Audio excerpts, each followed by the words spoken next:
Okay. All right, everybody.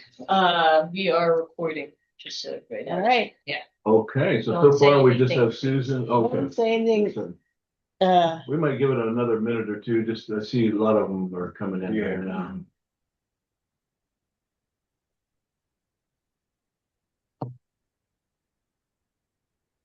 Hey, everybody. Did you all get a notice on your Zoom that now there's AI will take notes for you? it's shown up every month, Jerry, Has and it? yeah, and Kelly just ignores it. Oh, yeah, I've not seen it before. They're always watching. They want to make money, so they're offering to charge you. Yep. There's Kara.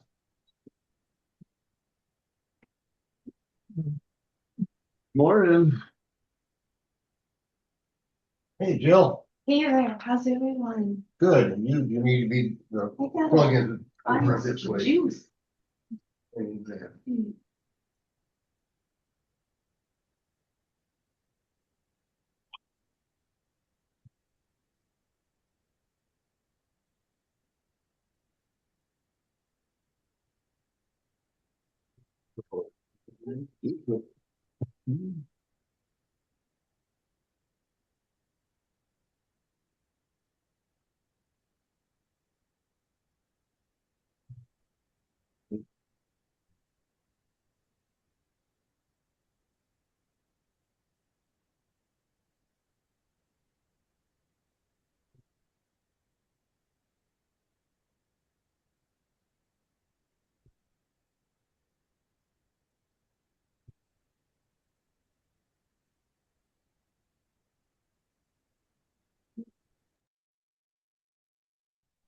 Oh, let's do it.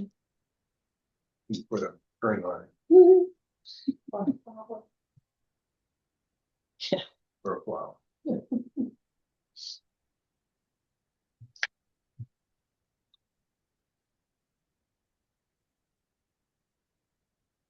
Okay, well, I think we will get started here this morning. Good morning to everybody out there in Zoom land. Happy first day of spring. Although it feels a whole lot like summer. We were just going to skip spring this year. So, yeah, and as you can see, Kelly's seat is absent this morning. He is recovering. I understand recovering well. And I do believe he will be kind of monitoring, but does not envision taking an active role here this morning. But yeah, happy to hear Kelly's surgery went well. And recovery well on his way. So we are recording, right, Clay? Yes. Yeah, We are okay. recording. Very good. So as is our custom, we will do a roll call intro here, starting around the room. So I will start us off. My name is Jim Spear. I'm co-facilitator for the collaborative. Pat Cross, Trinity Center Community Services District. Jill Cox, Board of Supervisors. Carol Fall, North Lake area. Clay Grutch, Trinity County RCD. Okay, so that's all of us here around the table. We will go to our Zoom participants. So Susan, you want to start us off? Susan Bauer and Joseph from SAFE. Okay, we'll do the Susan. Good morning. I didn't realize we had two Susans there. Yes. So we'll go to Susan Molyneux. I think you're muted, Susan.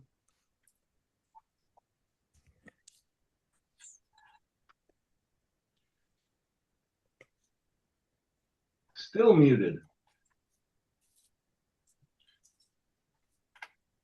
Okay, well, we know you're here, Susan. But I'm not sure why we're not hearing you. Try again. Susan, say something. Oh, I'm Susan Molyneux. I'm a public member of the collaborative. There we Okay, go. got you that time. Very good, thank you. Bob. Morning, Bob Morris, Collaborative. Morning, Monique. Sorry, changing my name. Hi, everyone. Monique Ray, Forest Service, Shasta Trinity National Forest. Thank you. Good morning. Alden. Hear me? Yes. Hi, everybody. Alden Neal. I'm the Assistant Field Manager for Resources in the Reading Field Office, and I am representing BLM today. Very good.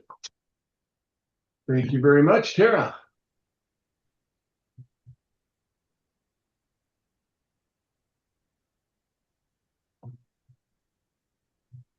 All right, Sorry, I Tara. had to bounce on it. Asking this morning. Very good. Okay, Kelly, do you want to introduce yourself or no?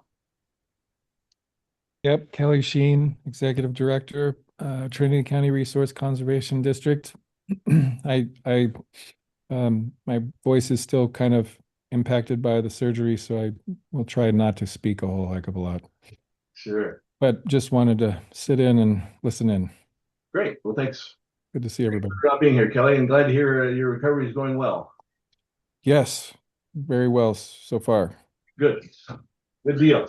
Thank Okay, you. Gary. Hi, Jerry Cousins, collaborative member. Good morning, Larry.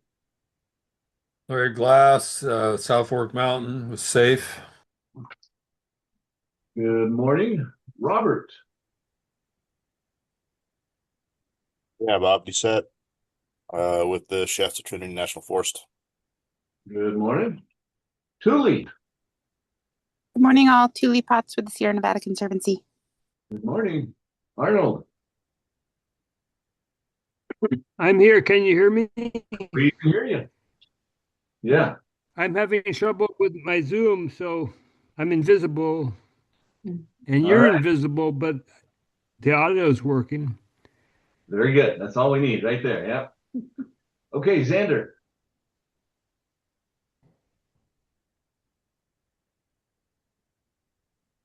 Good morning. I'm Xander Winter, forester with the Watershed Center. All right. Good morning, Xander. Camila. Hey there. One second. Hi, I'm Camila Quintana. I am the forestry advisor for Shasta, Siskiyou, and Trinity counties with UC Extension. Okay, very good. Glad to have you this morning. Glad to be here. I think we got them all. Carol, do we think we got them all? Kristen Martin. Oh, I'm sorry. Yeah, we did have someone else join us. You want to introduce yourself? Oh, me? Yes. Gracie Holinsky, the Fuels Program Manager at the RCD. Very good. And Kristen Lark, Mad River Ranger District, Six Rivers National Forest. All right, Kristen, thank you. Sorry I missed you up there. No problem. Okay. I believe we got everybody. Next up, agenda check. Apologies for getting that out late, but hopefully you've had a chance to look it over. Anything we need to change or modify on our agenda this morning? Not seeing anything. How about the collective memory minutes from our January meeting? Any edits there that we need to? Okay, any public input? Don't see any public. All right, so first up, I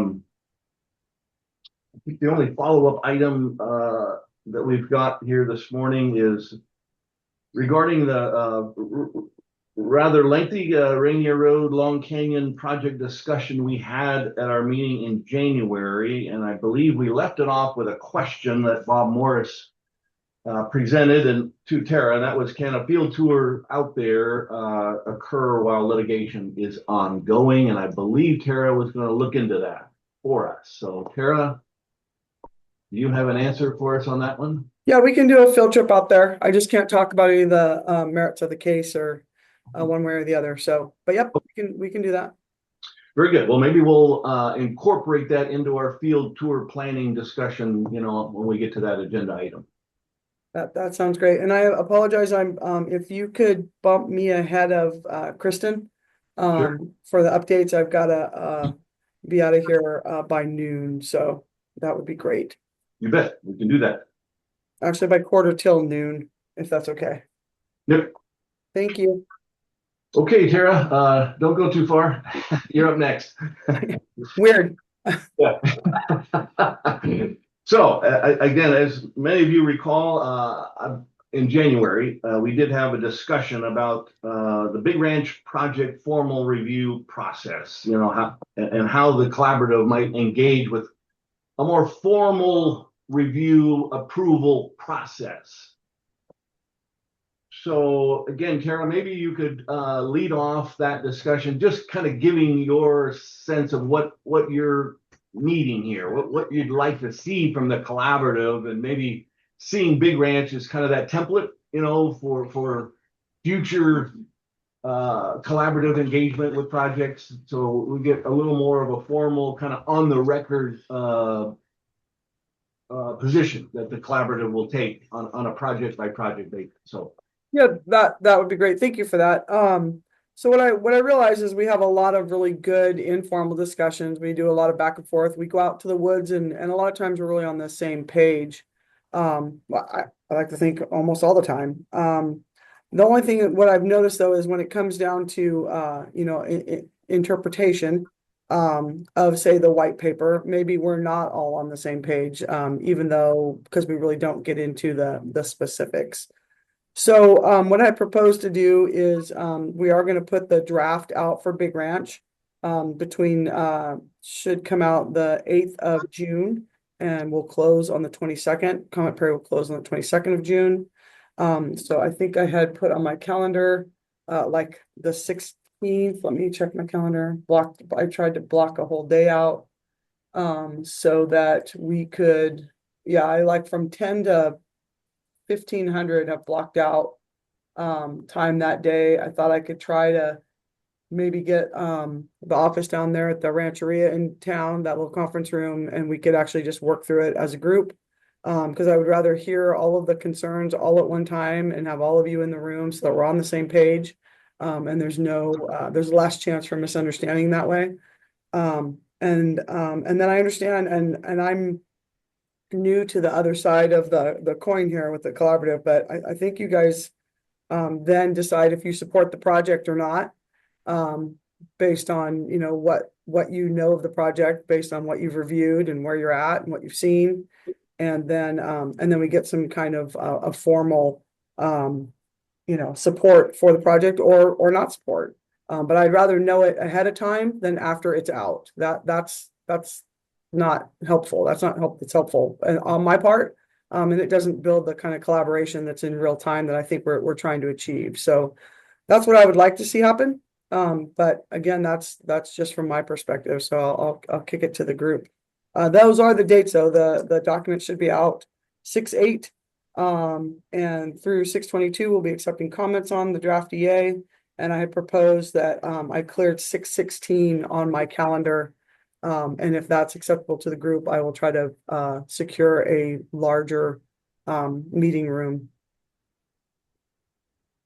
All right, very good, Tara. So I think we have a pretty good understanding of what she's looking for on this review process. Anybody want to kick off the collaborative's thoughts on that? Can I jump in just logistically, Tara, and let you know that the 16th is a board meeting day? It wouldn't be the day for your update because that would be on June 2nd, but that might not be really ideal. Okay, the only other day I would have would be then Friday the 19th is a holiday for the feds. I could potentially, we have FLT on the 17th. I could miss a meeting on the 18th and potentially move it to the 18th if that's better for the group. I can do that. Let's just do that. I'll move it over to the 18th. Okay. June 18th it is. Okay. Thank you. Okay. Carol, did you have your hand up? Yeah, I just wanted to say, so for those of us who are the original members, Arnold, Bob, Larry, we do have in the charter a mechanism for voting for approval of projects. So we might just want to go back and look at that. I think it required consensus, which was at 80%. You're correct. I looked at it before. Yeah. I was gonna bring it, but I forgot. So it does, so anyway, Yep. there is There's a process. There is a process once everybody gets together and discusses a project. Am I saying it right, you guys? And to my knowledge, Carol, has that ever, I don't believe it's ever occurred, Why don't we but, use that? but I mean, on a Yeah, specific. it has, but it's been rare. Okay. So it has occurred, but rare. It hasn't occurred for a while. There were a bunch of projects initially, and policies like that we Any voted sense, on. any sense though of why it became rare? I mean, why that wasn't continued? No. My recollection is that the Forest Service, the way that the procedures were working, it just didn't really lend itself to the time that it took for the collaborative to take action, then for it to get to the Board of Supervisors. It just Kind of the too logistics slow of a to it. process. Yeah, yeah. That was my memory too, is that once we achieve a consensus, it goes to the Board of Supervisors, who then Right. issues a statement that the collaborative does not do that.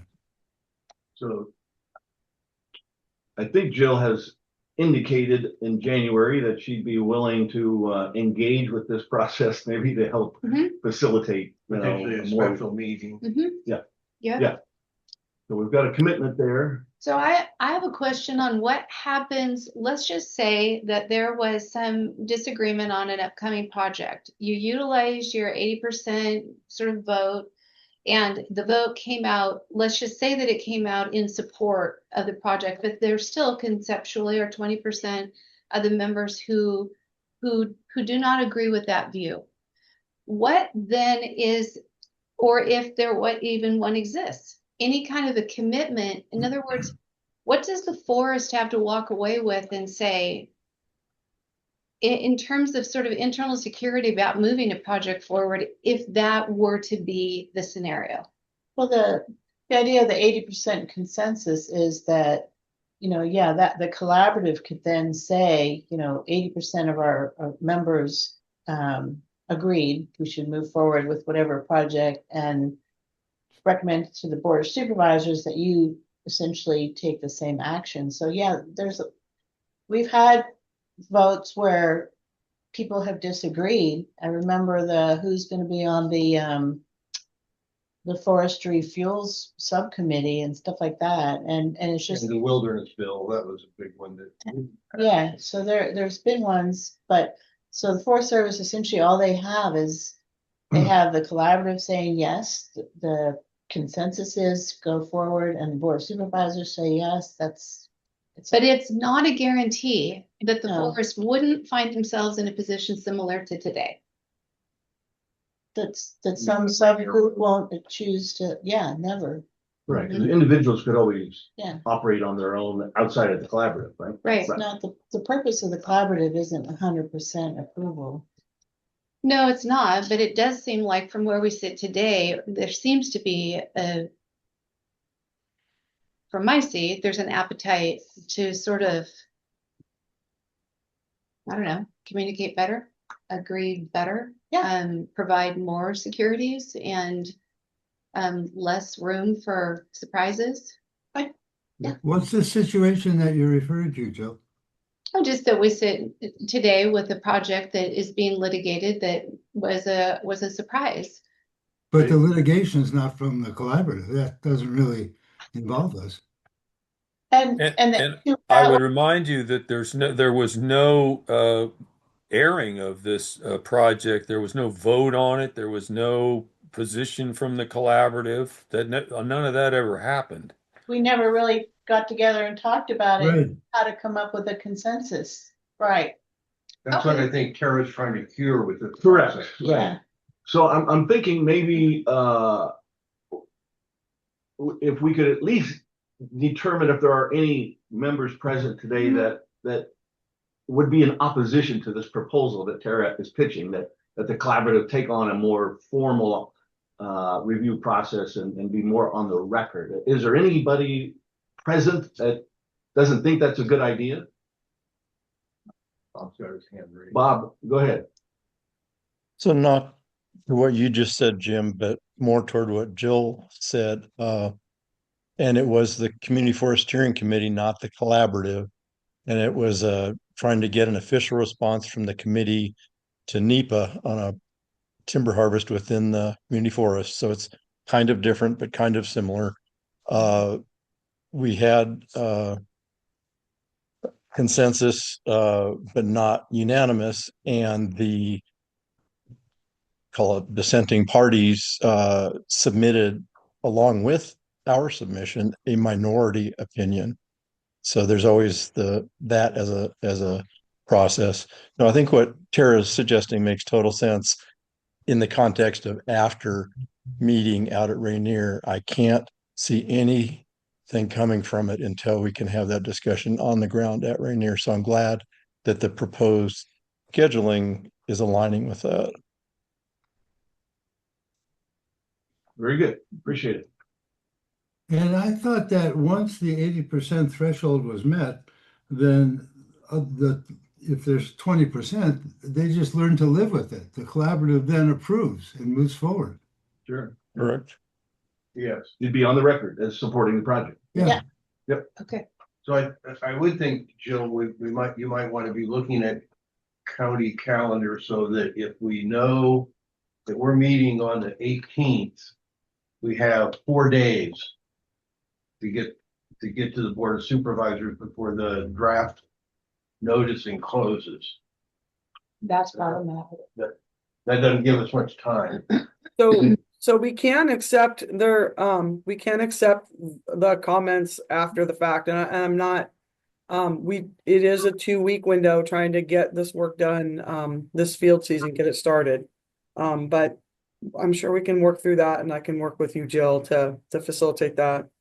Also, one thing I wanted to add is I've asked Cody to get out ahead of the draft coming out so that sample prescriptions could be flagged, so that if somebody wanted to go out to the woods and see, well, what would this prescription look like in the woods? We'll have the oak woodland prescription will be flagged. There'll be a sample, and we'll have a map available for people that want to go see what it would look like in the woods. Because what I found is reading it on the piece of paper, doesn't quite equate to what it's going to look like in the woods. That'd So be great. I think having those sample areas flagged for you guys to look at will be helpful. Yeah, and I think that's a good lead in, Tara, to maybe see what the collaborative is going to need, right? What's kind of procedurally going to be necessary for them to be able to take a position on a given project. So how much information and what? Correct. How much and what kind of information? And is a field tour or multiple field tours part of that equation, right? It seemed like there's kind of a minimal set of information or data that would put collaborative members in a position where they could, intelligently, take a position on the project. So would anyone care to begin to kind of itemize what that is, what that looks like, what kind of information procedurally is going to kind of meet that minimum threshold?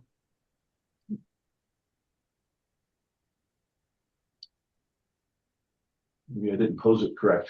Well, I'm not sure what you're asking, Jim. I have a question. So one of the things we were going to address, maybe with the Rainier field trip, was the issue of canopy versus basal area. Do we know? I don't know for Big Ranch which prescription you're planning to use. Both. It'll say mark to a basal area of such and such while maintaining a minimum, at least a minimum of this amount of canopy.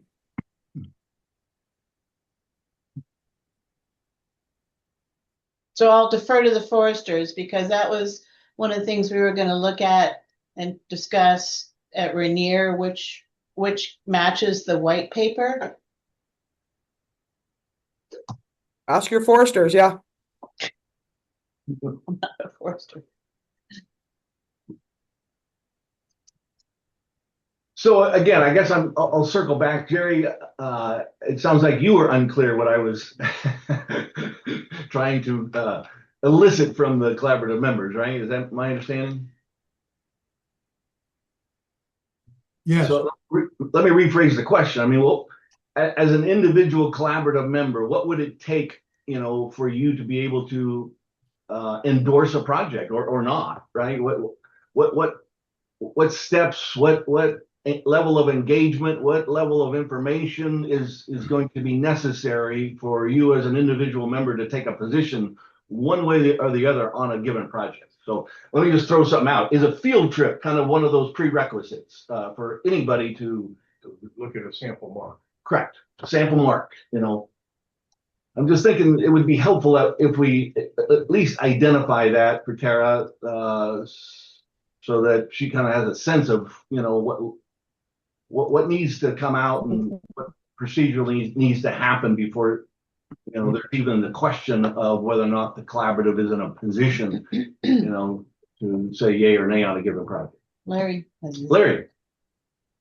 So, from my vantage point, it requires us to be out in the field and have full disclosure of all potential environmental impacts so that we can talk about it. We can look at what those effects might be, how they would actually play out on the ground.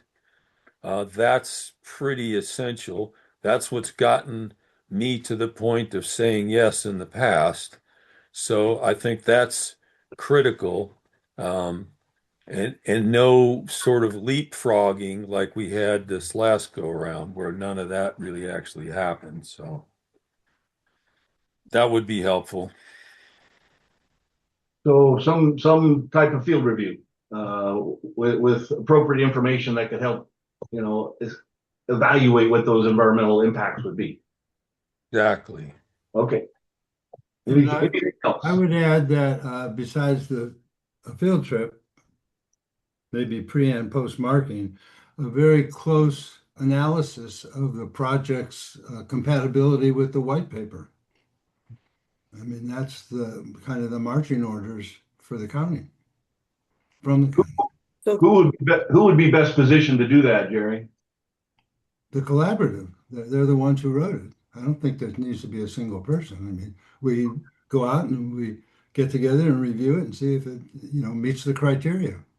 So post field review, then the collaborative would take upon itself to, evaluate the project against the white paper and come to some conclusion with respect to that evaluation. Yes, if the collaborative is being asked to approve or not approve, then the collaborative has the task of seeing if it meets the intent. Okay, very good. Yeah. Anything else? So we can, just to be clear, we already do field trips, routinely. We do a lot of, as we're developing a project, do a lot of field trips. This field trip would be either we'd have the probably flagging done. So we'd have that work done ahead of time. And then the collaborative would have the document to reference to look at the work that we're proposing in more detail. As to the applicability of the white paper, the guidelines or recommendations by the county, I would argue that the collaborative itself isn't necessarily all on the same page on exactly what the white paper is directing or what your recommendations are. So it might be good if if we all either work through the white paper in the woods and got to some kind of common understanding, or not. But I think Jerry raises a good point because the way I was interpreting the white paper and the way the others are interpreting the white paper are probably not in alignment. And based on the last meeting, I would say there's probably a lot of different views on applying the white paper. So, and I think having Jill and the county there as well, since they've signed off on it, would be important as we do that in the woods. We'll also have, as part of the EA, you'll get the they're called PDCs now, Larry, and those of you that are familiar with their project design criteria, that replaces RPMs, resource protection measures, or IDS, and that's just the new terminology, is a project design criteria. So we can go over those as well. Those are those mitigation measures to protect the resources. So we'll have that, we'll have maps, we'll have samples. Again, with these larger projects, we won't be able to look at every acre everywhere.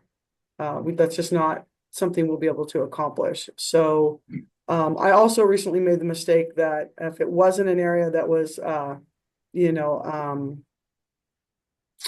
right way to say this? If it was just, if it wasn't habitat, for instance, that the collaborative would be less interested in that piece of ground. So I'm well aware now that that's not necessarily the case, that, all of the pieces of forest management and vegetation management are going to be. So having a sample of the mark in all of the different kinds of stands and all of the different habitat types, including areas that aren't habitat, is going to be important to the collaborative. Do I have a good handle on what you would like to see? I think I do. Did I miss anything?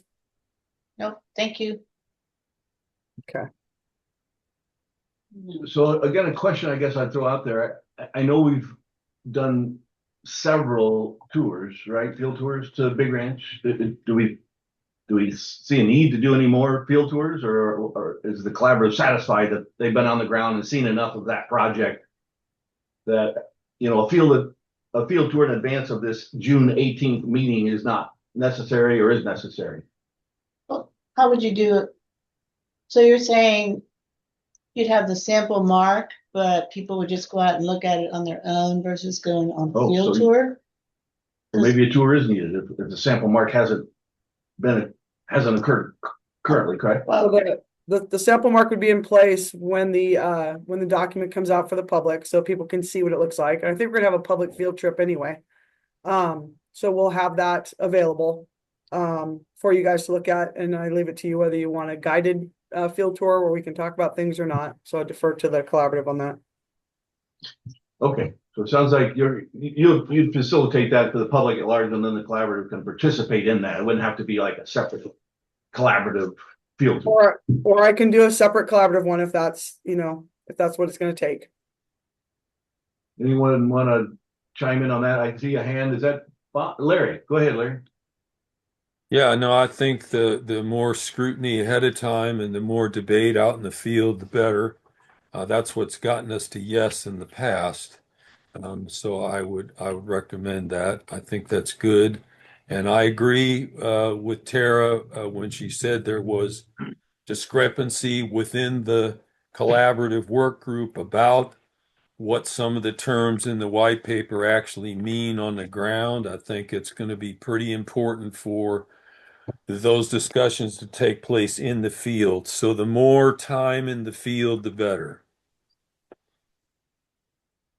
Okay, I will plan a field trip prior to sometime between 6/8 and 6/22, prior to the 18th. And we can work through some more of the specifics out there in the woods. Okay. So June, I think June is our field tour. Yeah. Yeah. June 19th technically is kind of what's on the current calendar for a field tour for the collaborative, but whether that doesn't sound like that's going to accommodate kind of the timeline that you've laid out for us, Tara. So.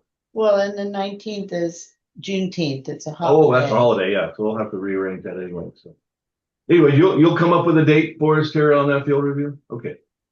So I have a question for the collaborative.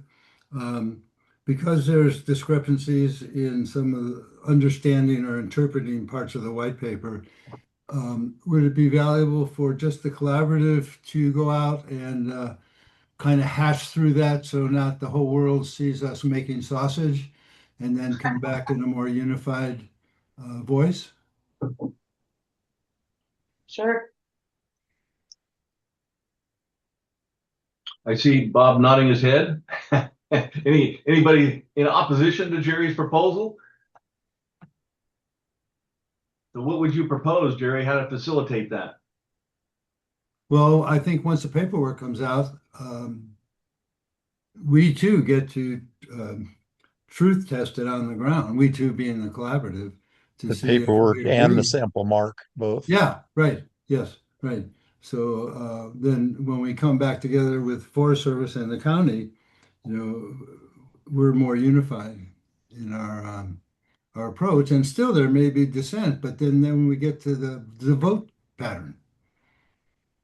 And I really feel that keeping the collaborative trip separate from a public trip is a good idea. I don't think mixing the two, it's difficult enough. I think adding in unknown wild cards is not a great idea. Yeah, I agree. I think it could be collaborative, just collaborative. And collaborative can go on the public tour too, of course. Right. Okay, so let me see if I'm understanding, Jerry, what you're proposing. Excuse me, Jim, but Tara, would May work? Do we have to wait that late in June in order to get the marking done on the ground? Is there a reason to make that window so small for you by waiting till mid-June for a field trip? I wanted to give you guys a chance to see it when the draft came out. So I wanted to align the field trip with the draft being available so that you would have all of the relevant information as it was in its closest to, at least its final draft form. That's why I picked that time.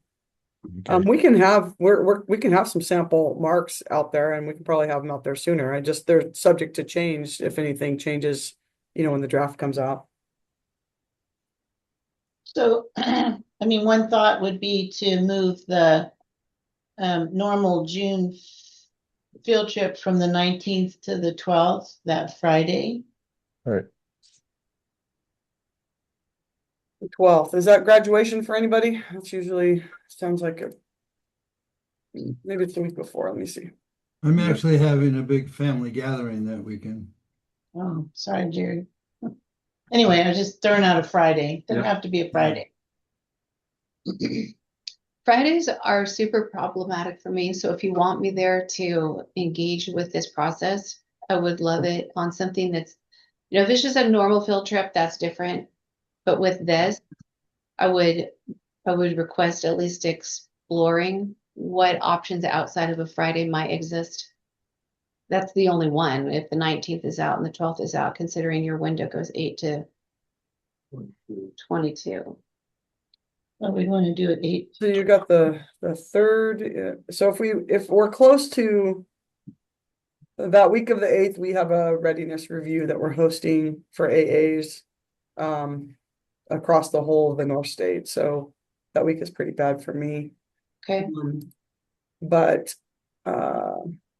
and we have a board meeting on the 16th. So is this one sorry, you wanted to know. So if I at least had a sample mark for you guys to go look at, I guess what I would ask, I think and I guess this is a question for you, Bob and Jerry, is I think you guys could probably go look at, from what I've heard, I'm slow, but I think you guys could go look at Rainier and Long Canyon and have something to look at that's actually been implemented if you're talking about just a collaborative field trip, and work through some of that white paper internal discussion. That might give you a place for something to look at least before we go to Big Ranch. No, we've already Maybe that looked could at be a that good extensively, and foundation. it brought up way more questions than I ever thought imaginable. Okay. I, for one, would like you to be present for the debate. On the Rainier Road? Yes. Yeah. No, Tara has to be there for what I have in mind. Sounds fun. Look out. I'm looking forward to it. Yes, I will definitely be there. And okay, so you want to go over the white paper at Big Ranch. Okay. So I will try to get some things put in place maybe by the end of May, just realizing it's not going to be in its final format. So let me find something in May that we can go out and I'm confused. One in May, do you want me there, or you just want the collaborative to go look at it without me? I would think with you. Is it possible to have a preview of the draft with us, with our understanding that it's not final draft? Or are we not allowed to see it until it's final? It's not about allowed to see it or not, Bob. I mean, I'm pretty transparent. At least I think I am. It's just whether or not it's done and how our staffing is doing and how they're doing grinding it out, because they're working really hard right now. Right. So anyway, if it's close and not in final draft form, would you be up for sharing that before a field trip with us, or is that not appropriate? I don't think I can mass email it out to you guys. That's not something, because it would go, it'd go all over the place. But I can definitely, that would be hard. Let me think about it, okay? Yeah, if it's problematic, I'm just trying to brainstorm. No, I know, I got you. Well, let me, So for my 10 cents on this, every field trip I've ever been on, when Tara hasn't been there, it's been not very productive. So I would vote that we always have Tara on the field trips whenever possible. Yep. All right. Well, thank you. Okay. So I will get a day, and I'll tell you what, Bob, at least I could probably have some draft prescriptions for us to look at. I might have the whole draft EA, but I'll have enough relevant information for us to share if I get something set up for May, because that would probably work, I think, because those are ultimately, if I have the prescriptions and the project design criteria, the protection measures we have in place, that should really get to that resource protection issue that you guys are concerned about. So let's in the sample marking, we should be good.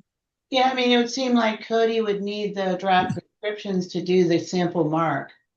Yes, we're close on the draft prescriptions. Just the whole draft EA is right. A document.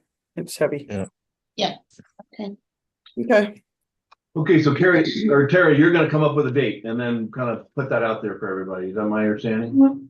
Yes, and I will be sure to invite, since this will be our field trip, I will invite the CO and see if the local sale administrator can come per our last conversation. Yeah. Okay. Good. Very good, Tara. Yeah, that was on my list too.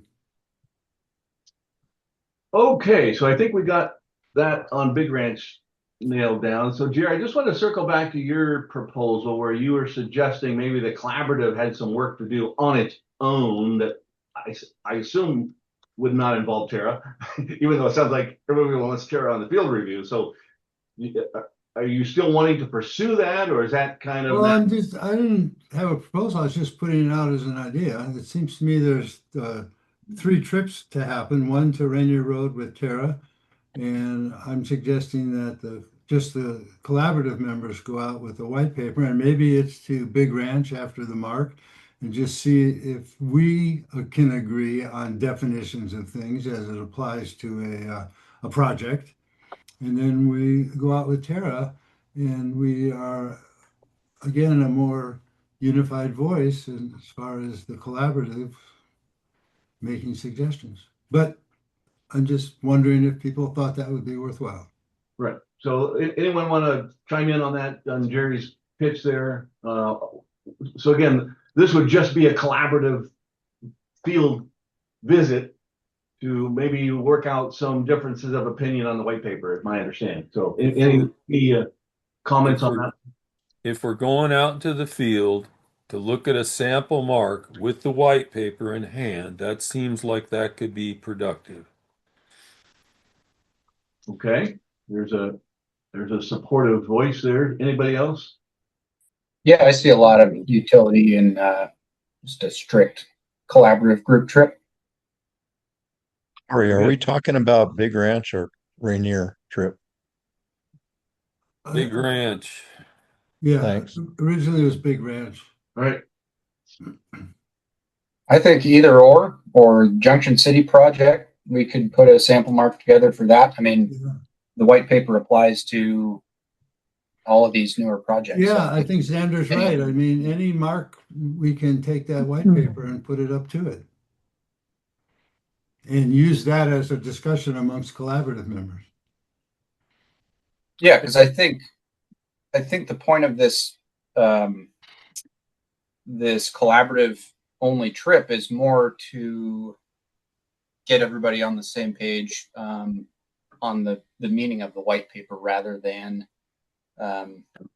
holding up a measuring stick to any individual project. And so I think maybe seeing different projects and how the paper would apply differently or similarly to those could be helpful for, more fully Xander, I understanding. almost agree with that. It's getting people almost to the same page, as close to the same page as we can in-house. Good Okay. point. Tara, how many public do you normally have come on these like if you're gonna have a combined public and collaborative field tour to Big Ranch? I wouldn't do a combined one. I wouldn't do that to you guys. I have a collaborative field trip. Sometimes I get, I don't know, we've had 11, 12. We do a tribal field trip. We do a lot of field trips. So, I know there's the public is interested. Some of the folks that live out there are definitely interested in, that live around Burnt Ranch, want to see what we're proposing. So, yeah, I'm happy to just meet with you guys on your own as well. That's fine. So it sounds like we could do a collaborative field trip to Big Ranch and see how it meshes with what we think the white paper is and come up with some sort of a way to address the divergence of opinion on white paper while we're out there. But yeah, at some point I would like to go back and revisit Rainier, but I realize that right now it's kind of a sticking point and maybe we just need to move forward a little bit on Big Ranch. No, Bob's shaking his head no. Bob has made it clear that he's not willing to, move forward, or that's we have to go out to Rainier together and look at that and long. Oh, I agree with that totally. But I'm just thinking, in order with the current time constraints that we have for Big Ranch, to see if we can't, at least the collaborative, come up to the definition of what we want to have in the white paper while we're out looking at Big Ranch. Yeah, and it seems again like it makes a lot of sense that this collaborative only, field visit that would kind of assess differences of opinion on the white paper needs to occur before the May, review with Tara. Is that from a timing perspective? Is that my understanding that folks would see value in that? I want to inject something here, and that I think we're holding the white paper to a standard that it never has been held to before. I want to invoke the wise sage Tom Waltz and his words, which is, we get to the point where people can live with it. That's what Tom Waltz used to always say. That's the yardstick we use. Can I live with this? It's not that you agree with it. It's not that you think this is the best thing that could happen in this area, but can you live with this? And that's how we got all of our original agreements, was that we got to that place where we could live with it. And that's reflected in the 80% vote Right. threshold. Well, again, Larry, it just begs the question, is this proposal that Jerry has put out there of a collaborative only field visit for Big Ranch, is that necessary to get folks to get to a place where they can live with the white paper? I think because of the sort of misfire, or however you want to describe it, that happened around North Trinity, I think that it would be good to look at some marked areas with, the white paper in hand and have the big discussion out there. Because I think some of it's just interpretation that's correct, miles apart from each other. So from a timing perspective, Larry, does that need to occur before the review with Tara on Big Ranch, the field review? I think it would be wise. Yes. All right. Yep. Okay, so she's talking May. So I guess then that question is, when would sample marks be available for the collaborative to go out and take a look, right? No, they're saying they want two separate field trips. Correct. So we could do Rainier in April and we could do Big Ranch in May. Well, there's actually three though, Carol. What? So you have the Rainier, you have the review with Tara of Big Ranch, but now the collaborative is proposing a collaborative only that would not involve Tara. Well, I'm not completely wed to that one. We can meet with Tara. That Jerry was saying just the collaborative folks, but I think it would be helpful if Tara was there. Okay, well, Well, we can. Tara is part of the collaborative. I don't understand the distinction there. All right. Well, So we were going to talk about our field trip schedule later. Maybe we just do it now. Maybe Sure. our April field trip is Rainier, and we kind of go through the white paper and Gonna be open. and then May or close to the June 8th, we do the Big Ranch there we one. go. Okay. Any objection to that proposal? I can't do it now. What was that, Bob? Sorry. Okay. So the proposal on the table is we April 17th would be the Rainier Long Canyon tour with Tara. April 17th, you know that date? That would be our regular field trip date. Yep. That's the third Friday in April. And would that include Tara's suggestion of the CO and sale administrator or as well or not? It's to Rainier. It's not to Big Ranch. I would I still, understand. I would still bring them. Yep, I'll bring them. At Those- least the those CO. All I can say is the CO for sure. It's up to her, and I don't know what his workload looks like. He should be, based on what I know is going on, he should be available. Okay, and then Tara's going to come up with a date in May for Big Ranch. Yes. All right. Any other comments on this topic? Did we accomplish what we set out to here as far as trying to get some more formalized process established for Big Ranch? We got it. Yes, thank you. Very good. Quick point for scheduling, Jim. I don't want the Junction City project to fall off the radar completely. The public outreach draft document are out available now, and I know it didn't work out to get a trip out there during that 30-day period, but I still want folks to still kind of keep tabs on where that project's at and go look at some sample marks. So I know that the other things are probably higher priority, but I just wanted to bring that back up again. Well, we could propose a day in June since Big Ranch is now going to be in May. It won't be June 19th since that's a holiday, but maybe June 12th for Junction City. Whatever works for folks, we'll make it work on the watershed end. Okay. Any objection to June 12th as a proposal for a Junction City field review? Other than Jerry can't make it, And Jill. or he could bring the whole family. Jill, yeah, Fridays don't work for Jill. So I can do Fridays as long as I'm back by noon. If it can do an early morning, Junction and City get is her done. about as close as we're going to get. So that was Exactly, so it'll probably work. okay. All right. So Jerry, that doesn't work for you, the 12th? No, it doesn't, but go ahead. I mean, I'll just catch up. Okay. Okay, June 12th, we've got now for Junction City review. And you'll come out with some more details for us, right, Xander? Absolutely. Thanks, Jim. Okay, very good. Thank you. Okay, time check. We are 5 to 11. We are on the wildfire camera update. But before we do that, we did have two new. We're not new. Well, I know. I've been here from New day today.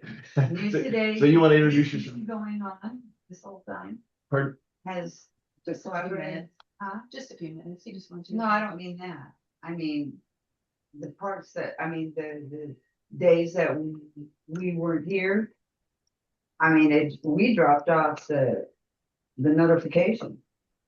Well, there was a It was a glitch. Somewhat of a glitch in terms of getting this month's meeting out to everyone. So yeah, we do acknowledge that. Well, this month has been going on every month for the last 6 months.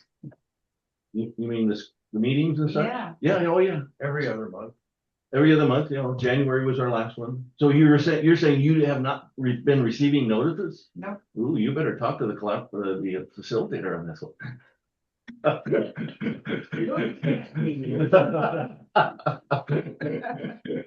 Yeah, so yeah, we'll have Kelly look into that because I know some members did not receive this month's notification either. So we're not sure what's going on I there. got a notification this morning. I guess that was from him. Because I Yeah. did say, what happened to the collaborative? He sent it out last night, so. Yeah. But do you want to introduce yourselves? Diana and Terry Sheen. Very good. And he's a forester. Yep. A retired forester. And we are interested public. So, and always have been. Yeah. So we were here from day one. So, and then suddenly we weren't. Okay, we'll see if we can't fix that. Thank you. Very good. Okay, so yeah, Jerry, wildfire camera update.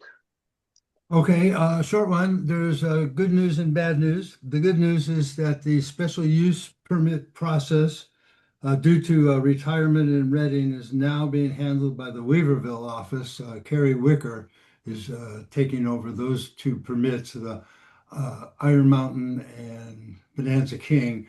And she's retiring at the end of May, she told me. And she plans to get those done before she retires. So that's the good news. The bad news is there's no money. PG&E, I've been told, again reaffirmed this morning, has no budget for cameras coming up, and they had about a year ago agreed to sponsor the Iron Mountain one. And we've been in conversation with Alert California, Neil Driscoll, but he seems to have ghosted us, which I was kind of forewarned that he's like that. But I emailed him again this morning to have a conversation about what support he could provide. I have heard a rumor that CAL FIRE gives Alert California Alert, a chunk of money every year for cameras. Does anybody have a contact in CAL FIRE that I could reach out to find out if that's true, and if it is, who that person that could be talked to about pinpointing some of those funds for these two cameras? I've asked CAL FIRE before and not gotten a name, but I will work on that also, Jerry. Thanks. So, and this is Pat, Jerry, and there's a chief level person with CAL FIRE that's on the California Fire Safety Council, and I'll email him.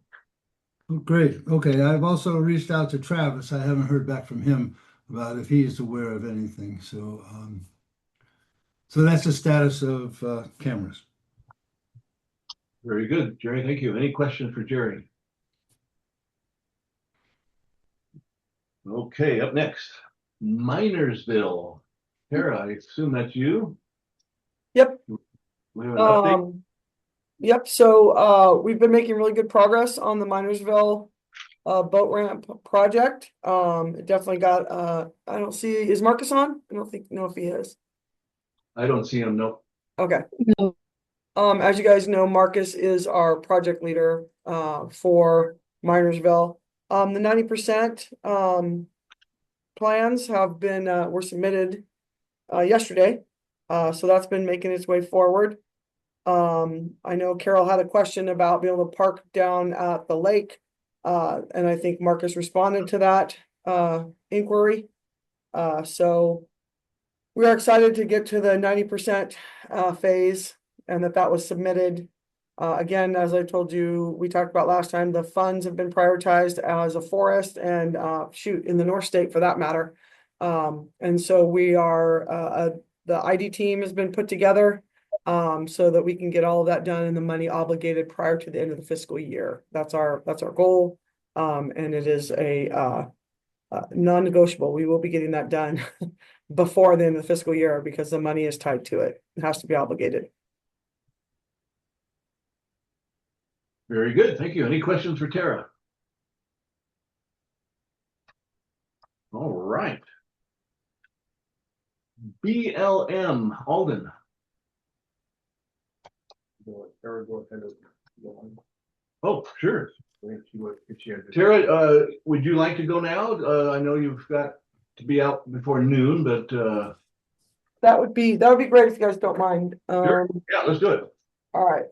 So Alden, yeah, hold on. We'll get you after Tara. Here we go. Great. Call my notes. Okay. As you guys know, our planning has been continuing. We talked about the public field trip. We talked about the timing for Big Ranch. North Trinity County Risk Reduction Project continues. The planning process is continuing. I'm gonna let Kristen talk about South Fork Mountain because I talk the whole time we have these meetings. I realized why. It's because if I only report on the Weaverville Ranger District, because that's what it says on the agenda, just WRD, I'd be all set. I could hit that mark and be done quick.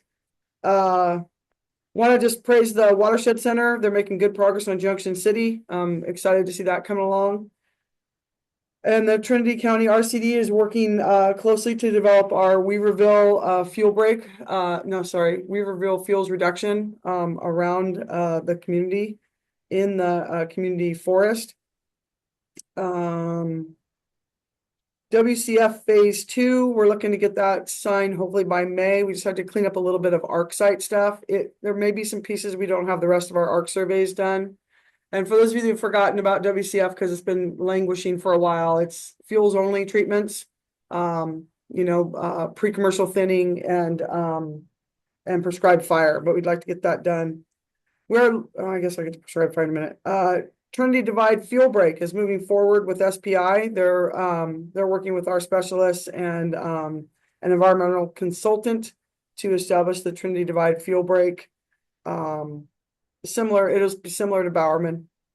The Wildwood project is in its planning stages with Trinity River Lumber. They're making good progress as well.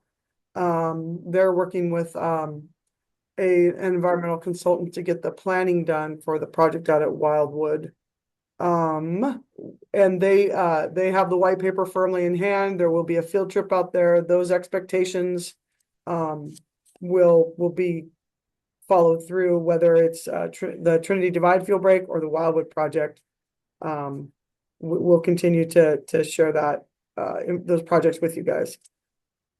The Shasta Trinity National Forest is working with the Fish and Wildlife Service on a programmatic BA tied to fuel breaks. So that should be making good progress. We're expecting that back from them soon, which will be good. It'll help us streamline some of those fuel break planning documents. As a matter of fact, one of the next, I want to make sure I don't know if I've mentioned this project to you. I think that I have. I originally was calling it Highway 336. It's where Highway 3 and 36 come together. Rachel doesn't like highway names for some reason, so it's going to be Crossroads. Same area. It'll be under the fuel break CE, so it'll be smaller in size. And we'll look to utilize that programmatic BA from Fish and Wildlife Service. That's what we will go to between Big Ranch and Hay Fork. And is that roadside only or ridgetop and roadside or? It's the roads. There's right in there. You got the highway. You've got some Right. main roads, and then you got roads that actually run parallel to the highway. So we'll be able to put in a really effective fuel break along 36. I think it's a real strategic location, and our fire folks are super supportive. Okay. And then, as you guys are also aware, what the Shasta Trinity National Forest is working with the Klamath on a programmatic for fuels, and that NEPA is continuing through the process. All right, fuels. We are looking to maybe do some burning in the spring in the Weaverville Community Forest area, similar to what we've done each year. Though somehow we've been launched into summer. I don't know how it happened. So the burn windows will probably be pretty tight given our current very, very hot, dry weather. We tentatively have something we're going to look at next week. It depends on the weather on what we end up doing. Handwork is continuing out at Bowerman, some of the areas that the Forest Service is responsible for. We've had some folks working out there doing some piling for us. And we had to stop doing the fuels work for LOP reasons in the peak emergency area as well due to LOPs. Timber, we're not really, do you have a question? Yeah, I got lots, but I'm just the peak emergency, that's the subset of the North Trinity project, right? Correct. Okay. Yep. That's so for the fuels work, remember we authorized 1,200 acres under the emergency, and I think just over like 430 of it is commercial mandatory, and then there's some optional, but the bulk of it is fuels work. We're prepping the Trinity Camps project, as well as the High and Palm FMZ. And Larry, we're back in that Lemonade Springs country in the West Side Plantation area, looking to add a few more units out there. And we had some access issues with roads, so that's why we had to pull it late last year, and we're going to be reoffering it. Ask you a question about that real quick. Yes, sir. So there's a number of units there that are past areas where the road has been totally decommissioned. I mean, where there's like a giant ravine that's been built there. Are you proposing to reconnect those roads? No, those roads were obliterated. I'm not currently going to reestablish obliterated roads. We might have some other little temp roads that kind of dink off or go before, be on the footprint before it was obliterated or gets to any water resources or anything. So no, Larry, does that answer your question? Yes, thank you. Yep. Pilot project, harvesting has ceased due to LOPs as well. Special uses, we're working through a number of special use permits, from fire cameras to, there's a flock camera we're trying to work with the sheriff's department on. And as well as the fire cameras on Ironside and Bonanza King. And then there's always PG&E hazard trees and Caltrans things.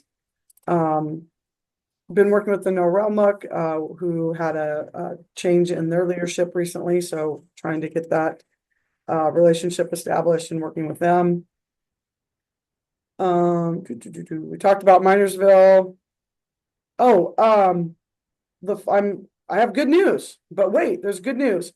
It looks like we'll be able to hire, we'll be successful in hiring 13 temporary rec staff and 4 temporary timber staff for the summer, for the field season. So that's a huge win. And Mike and his staff worked their rear ends off, recruiting mostly locally and in high schools and having events, and did a lot of good work to try and get some folks out there helping us get some of that important work done. Let's see. Roads, continue to work with the county under our good neighbor agreement, and really appreciate their assistance, both to address emergency areas and to just do some of our maintenance work to facilitate some of this fuels work that we're doing. So I really appreciate that. The partner event is scheduled for April 8th. You all will be getting an invite if you haven't already. Then I'll give some feedback on some other trips. So we hosted a trip, as you know, with the Chief of the Forest Service. Thank you to the county for their participation in that trip. It's been really good to get Trinity County. I know you guys really advocate hard for Trinity County, and it's been nice to have the Chief of the Forest Service out in Trinity County, meeting with our partners, seeing all the good work that's getting done, and the need for ongoing work and the funding that it takes to facilitate that. So we did that. We also hosted a field tour, not on the west side, but the Undersecretary of Agriculture, Mike Boren, came out and visited some of the cogen facilities here in the North State, and had a good chance to visit with him, introduced him to our packers, really, and to the way that we're doing business on the west side, utilizing local partners. He was very very encouraged and very interested in the Forest Service's contributions to local economies. So these local rural economies are seem to be important to him. So talking about the Watershed Center adding jobs, the RCD adding jobs, really embracing shared stewardship and collaboration really resonated with him. So that was a good field trip as well. We will be hosting the Sierra Nevada Conservancy Board Field Tour. So we don't, when I say hosting, I just mean they'll be on our forest, on your forest, but that's an internal field trip for them. But that's going to happen on the 4th, and we will be running around up in that upper Trinity watershed. We'll be part of that, but it is again their field tour. Also, we're working with Jill to facilitate an additional field trip on April 1st. 1st, I think. And so we continue to do everything that we can to highlight the importance of the work getting done here in Trinity County, and the incredible value of the wonderful partners we have here, being involved and really what shared stewardship should be like. So field trip of what or where with Joe? So we have Wesley Fink is Senator Schiff's northern area field rep, and he was going to come on the 13th and 14th, had given us 2 days. That plan changed abruptly. He will be here on Wednesday, April 1st. And so I was working really hard. That pivot pulled the carpet out from under me. Getting that many people to like consolidate what I had planned for a full 2 days into 1 day. Just this morning, he told me he doesn't have to be in Red Bluff until noon the next day. So I might be able to get a little extra in the morning of the 2nd, but that's what she's talking about. And Arnold, did you have any other questions about, what we're talking about with shared stewardship? Me? No, I thought it was Arnold that asked the question. But I just any clue about where you would go on your tour? You're talking to me? Oh, yeah. Yes. So as far as the forest is concerned, we're going to go out and just see the Bowerman project. And while we're out there, PUD, we're going to have him see some of their RAP project. And then as we're driving, we're going to do a little talk about recreation and sort of limited capacity to only have, 25 houseboat permits. And so this is just a really high level. We're trying to get as many sort of ideas about our county, holistically, and really highlight the partnership standpoint is my goal. We need to talk about the houseboat thing because that's not the issue. Okay, we can talk about that. Yeah. I wouldn't be the one talking about it anyway, so don't worry about my lack of details. Okay. Are you ready for some questions, Tara, or are you done? I think I'm done. So yeah, I'm ready. Because you were on a roll. I mean, there's a lot of stuff. Didn't want to interrupt. So back to the North Trinity project. So you said the planning process was continuing. So do you have so where are you at with the BA and the NEPA on that big project? I believe there's a draft due out. I don't have that date for you, but they're going to have a draft EA out similar and have a comment period for 2 weeks, similar to what we're doing for Big Ranch. So, and I talked to Ben, and Ben will be making sure that you guys are provided that draft information. And I could also make sure we have sample marks, etc. For review during that period. Okay. And then what is the status of the road completion for Lake Forest? We're not sure, Carol, if I'm honest with you. I'm not 100% sure. Lake Forest road completion. I know that's important and you've asked me about it. I just have not. Yeah, I was out there I was out, there was still like a 6/10 of a mile gap between where they started at the bottom and where they came down from the top. And so there was a big stretch of unimproved road. And I would hate to have people this fire season think that it's a passable evacuation route when it's got that big gap of red clay. Yeah, our intent is to finish it. I love that you hold me accountable to the piece that we haven't finished. But that's only fair. You're right. Somebody would be on that road thinking this is a great road, and then it'd go back to what it was before. So it is our intention to finish it, and we just have to facilitate that work with the county and make sure it meets their timelines. But thank you for bringing that up. And then so I'm just curious. So part of the peak project, the emergency justification was to protect Covington Mill. That's why we did the timber sales and all that. But none of the shaded fuel break along Highway 3 has been completed. Instead, the guys are working down on Trinity Camps along Highway 3 there, and there's no houses there. So I'm just trying to figure out why you're doing all the fuel break along the stretch of Highway 3 where there's no houses versus where the emergency was. So the emergency, the reason we, as you know, or as I think I've said, is really the Long Canyon community and Lake Forest community being geographically close to the wilderness boundary makes that community a little, and we talked about this. Why did you pick here versus over there? Yeah. And that was part of it, the proximity to the wilderness, and as you know, there's limitations with how we fight fire in wilderness. The Trinity Camps project is continuing. And we have the 1,200 acres of work that we need to get done. So all of that, and all of that is at a standstill right now. If you're in an area that's habitat, we can't be running chainsaws, though I'm strongly looking at electric chainsaws because we actually have some of those. Who knew? But Highway 3 is not in the habitat area. I mean, which part, Carol, specifically? And which NEPA are you saying it's covered under?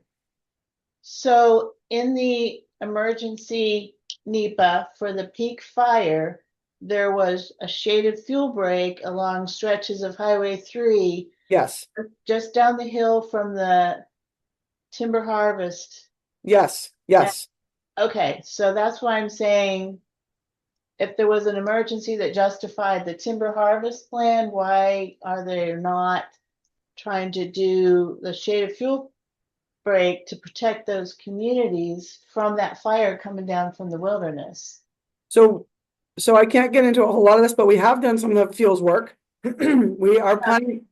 It's all been from Rainier Road south. Right. So we've done within the emergency area, we've done some of the fuels work. No. Yes, we have. If you turn at the Rainier Road and you look to the left, you'll see where we've done a bunch of fuels work that's not commercial, and it's been piled, and there's been masticators out there. That's part of the emergency area. That work's been done. To the left-hand side, it's not commercial. There's fuels work that's been done. There's no work going on right now because you cannot run equipment or a chainsaw. There's zero work going on right now. But you're doing that along Highway 3 further south.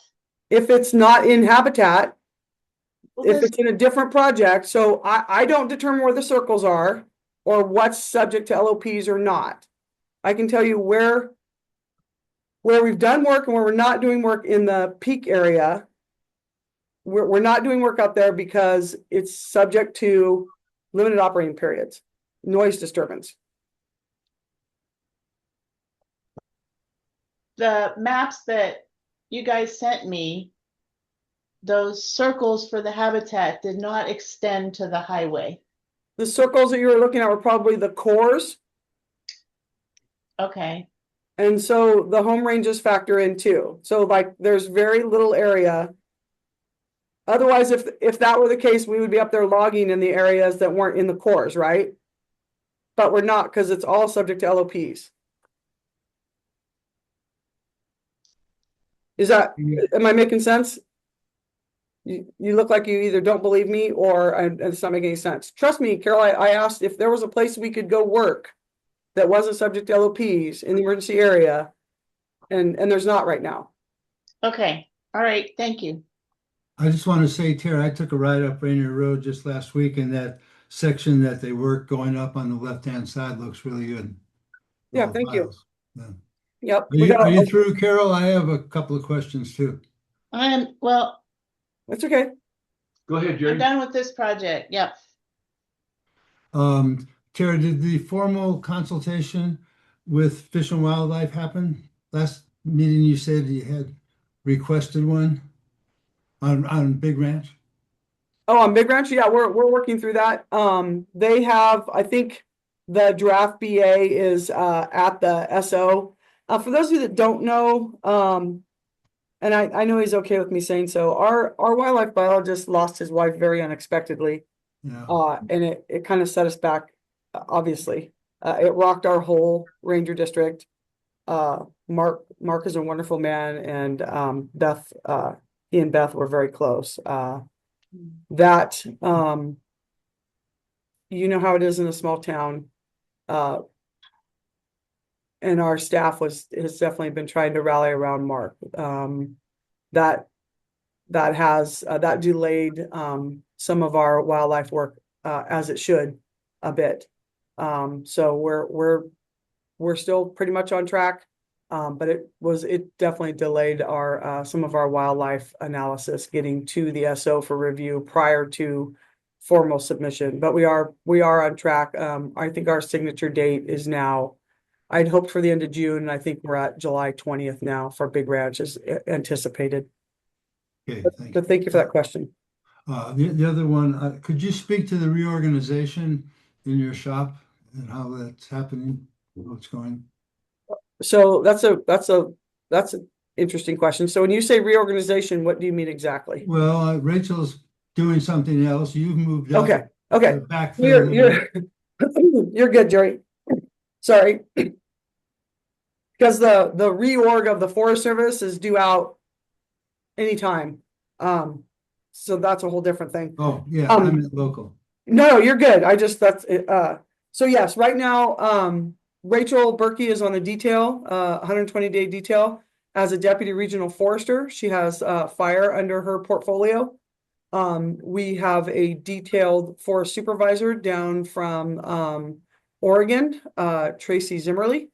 And I am currently detailed as a deputy, deputy forest supervisor for the Shasta Trinity, though I have retained, Rachel and I discussed this and both agreed.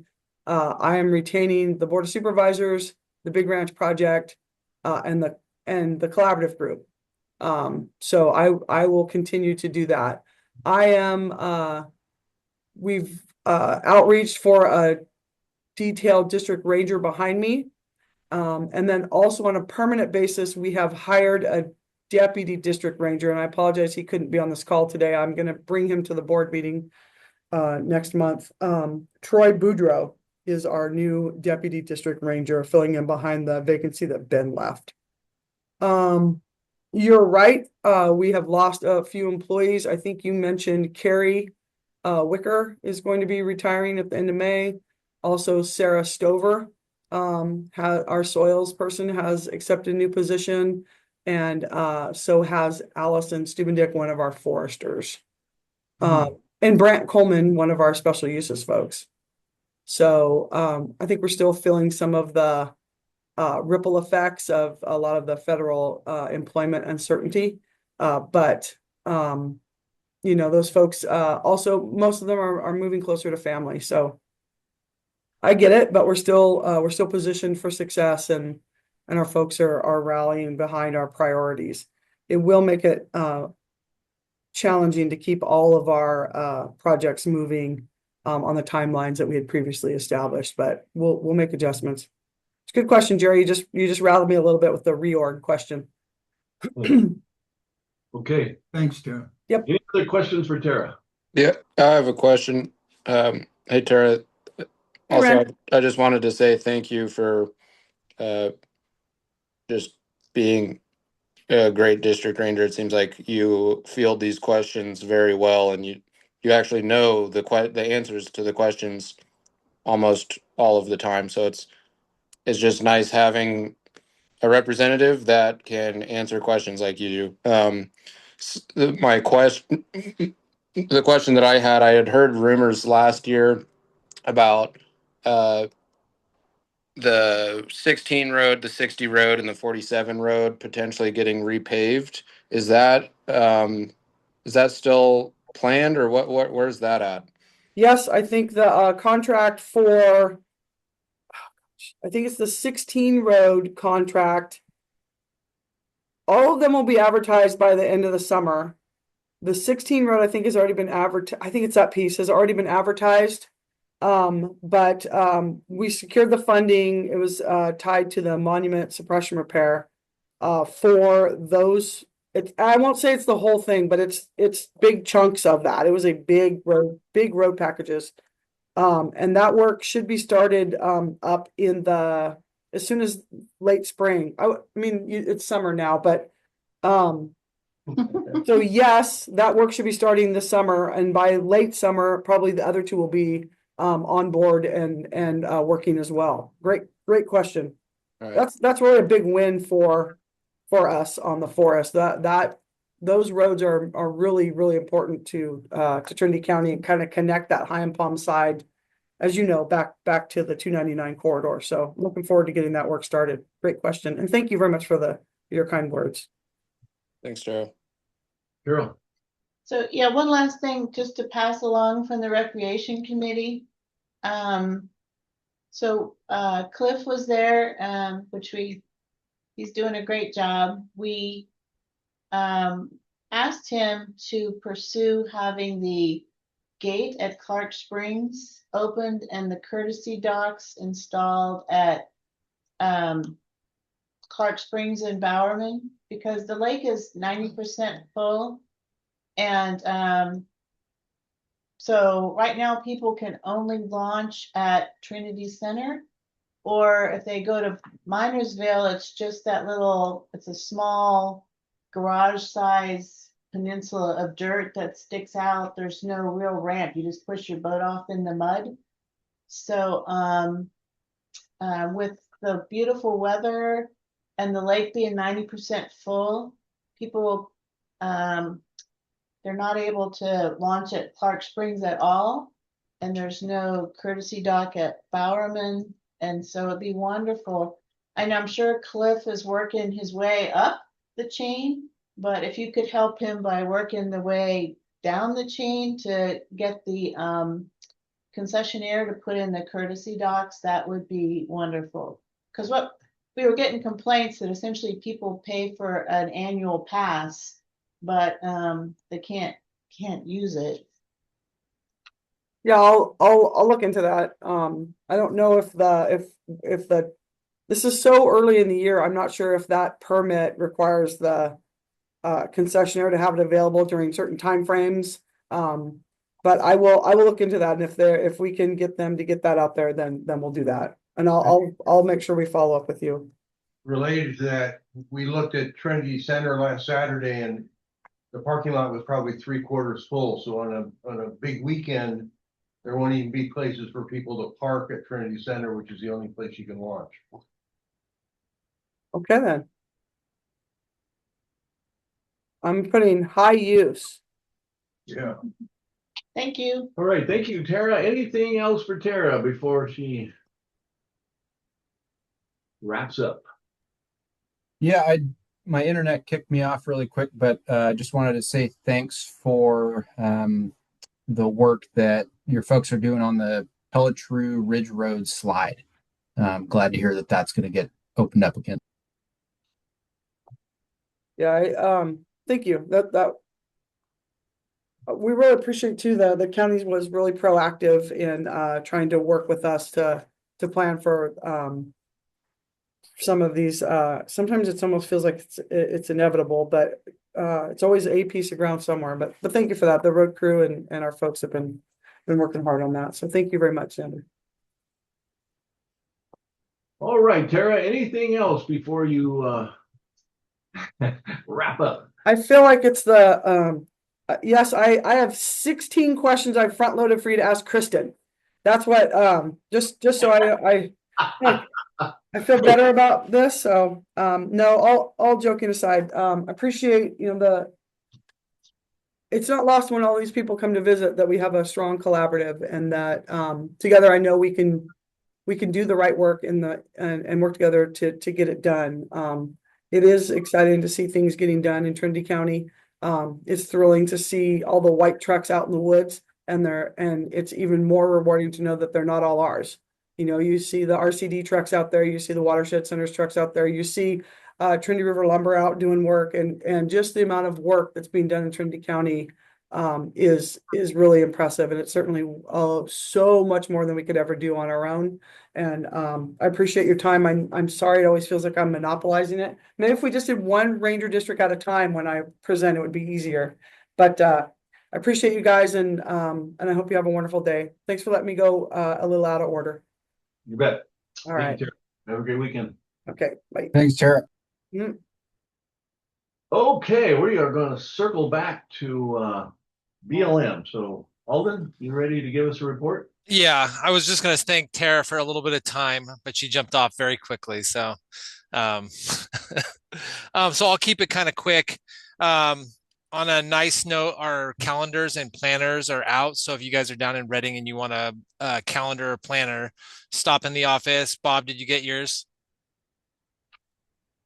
Yes, it took me 2 attempts in 8 weeks, but yes, thank you. Good. Some personnel updates. Laura Broadhead is still acting field manager. She's just off today. Jennifer Mata should be back in May, early May. And then since Tara was kind of talking about, the people they've lost to attrition, I don't know if we've talked about, we did lose our really great NEPA planner, Chad Endicott. He left us for the private industry. And then we recently lost a realty specialist. So we're down to 1 realty specialist and 0 NEPA planners. We've tried to offer lateral reassignments, but it's really hard to get people to move to a lateral position. So we're still looking at ways to try to figure out gaining people back into those positions. Yeah, and we have no way to backfill currently. There's still a freeze on hiring, and there's no information about when that hiring freeze will be lifted. So we're kind of attrition without backfilling, but we are looking to hire at least an archaeology technician to kind of help us out. And then we were looking at maybe like a recreation tech to help us out, keep facilities nice and clean. The big project that we just finished is the Jennings Ridge Forest Health and Fuels Reduction Project. I think that might have got sent out to the group to see the final EA, but it's posted on ePlanning, and I can provide the link in the chat. Has everybody been able to see? Okay, great. The other project that's getting pretty close to being done is Weaver Creek Habitat Restoration EA. We are working on a few kind of last things. We ended up getting an extension for 90 days for our NEPA timeline. So that we do have a 90-day deadline on that. So expect that to be coming soon, and we will share that with the collaborative when we are done.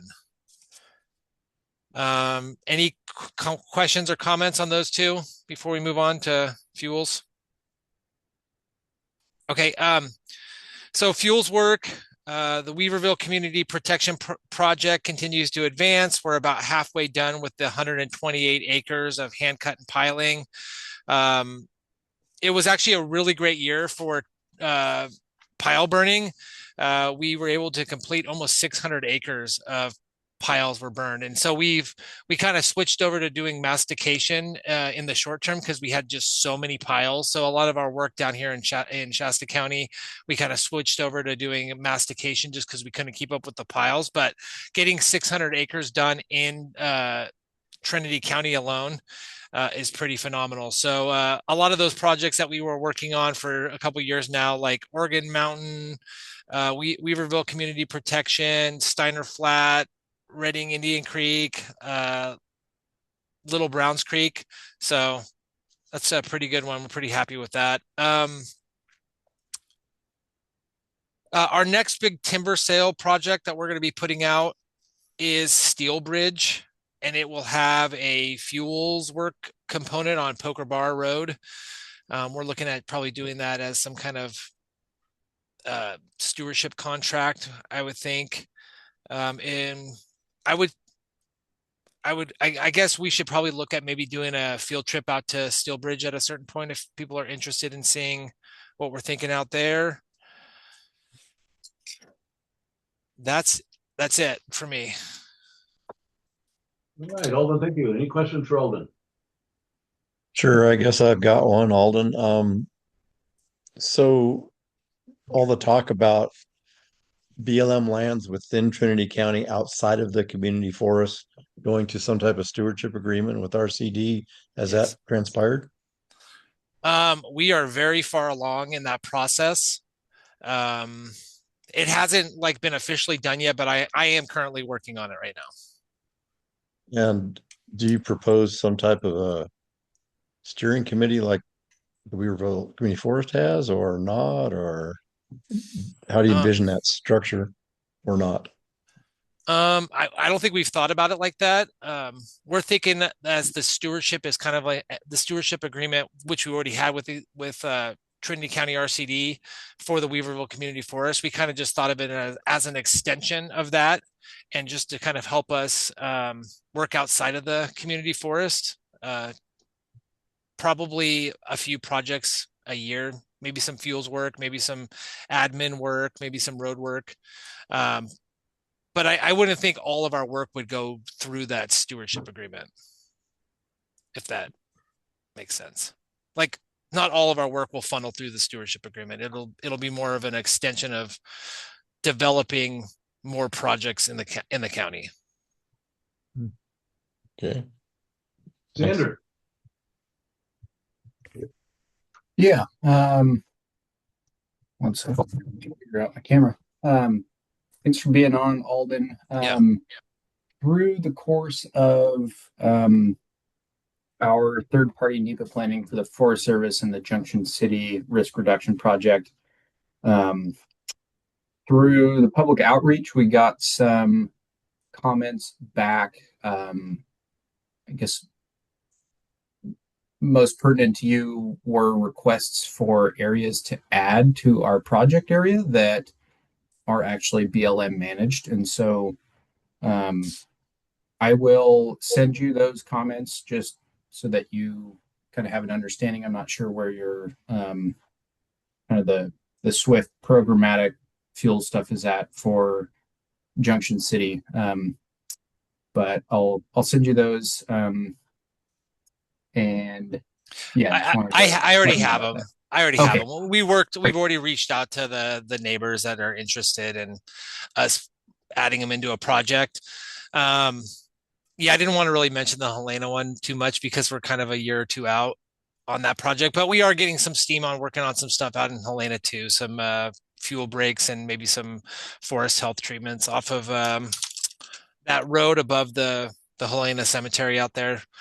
We're looking at a forest health project and some fuel breaks, but that's a year or two out. So, okay, that's good to know. And then if I just run into folks on the street, I'll let them know that it's not like super imminent, and that I understand the whole staffing uncertainty is pretty difficult. But there were requests for like Sky Ranch Road, building parcels and stuff. So yeah, I'll send you a copy of those.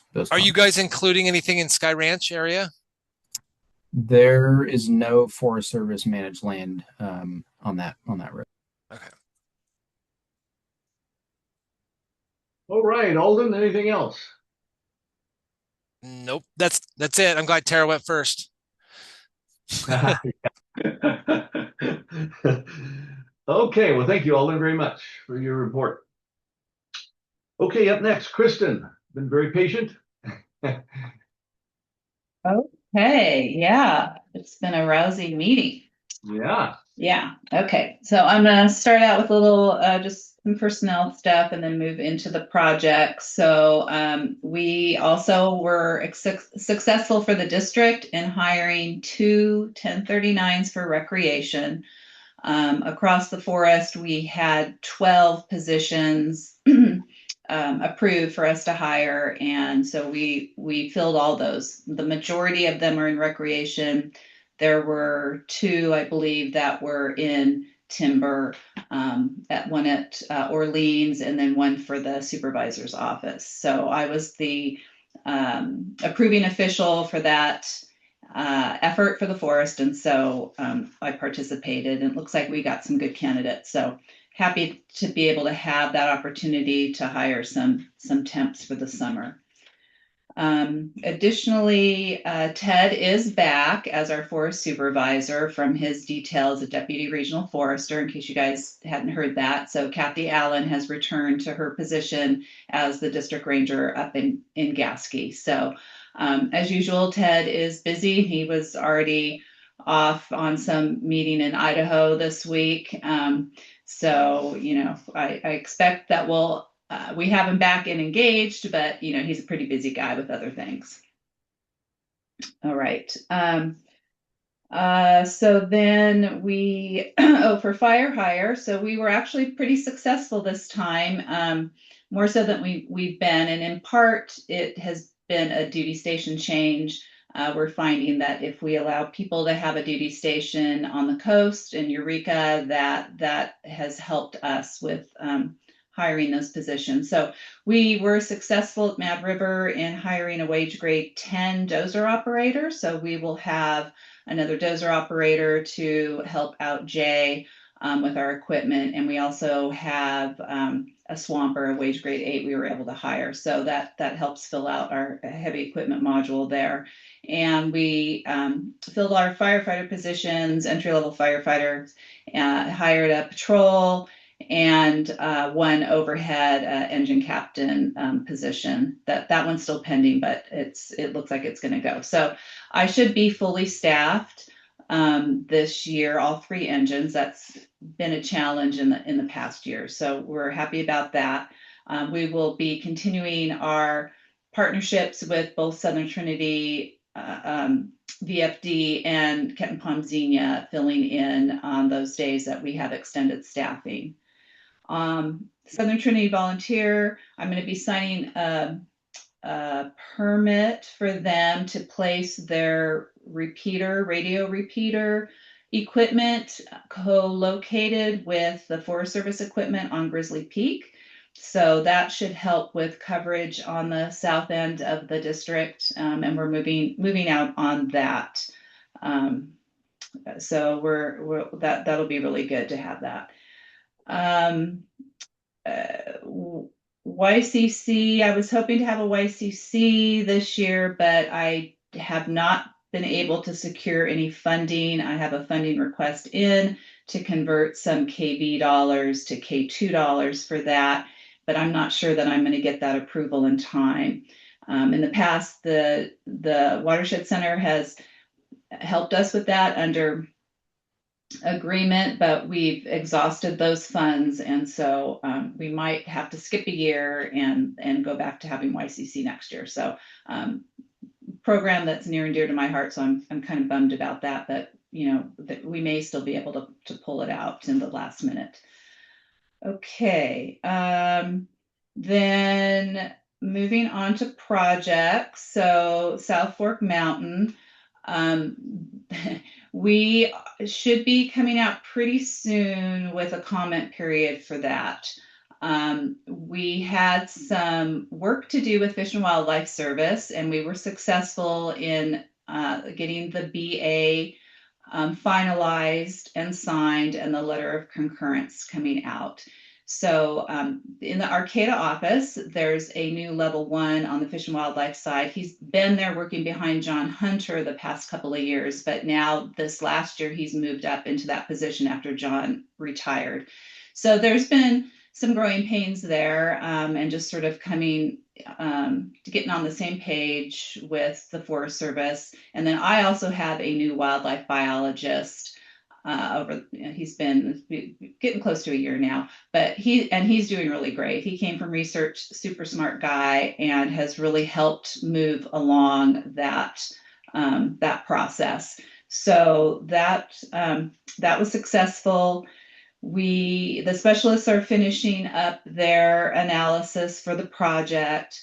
We're moving towards the way we're going to notice the public. With the new NEPA regulations that we have, there's a lot of line officer discretion on how we move out on, say, no scoping period is required anymore on any projects.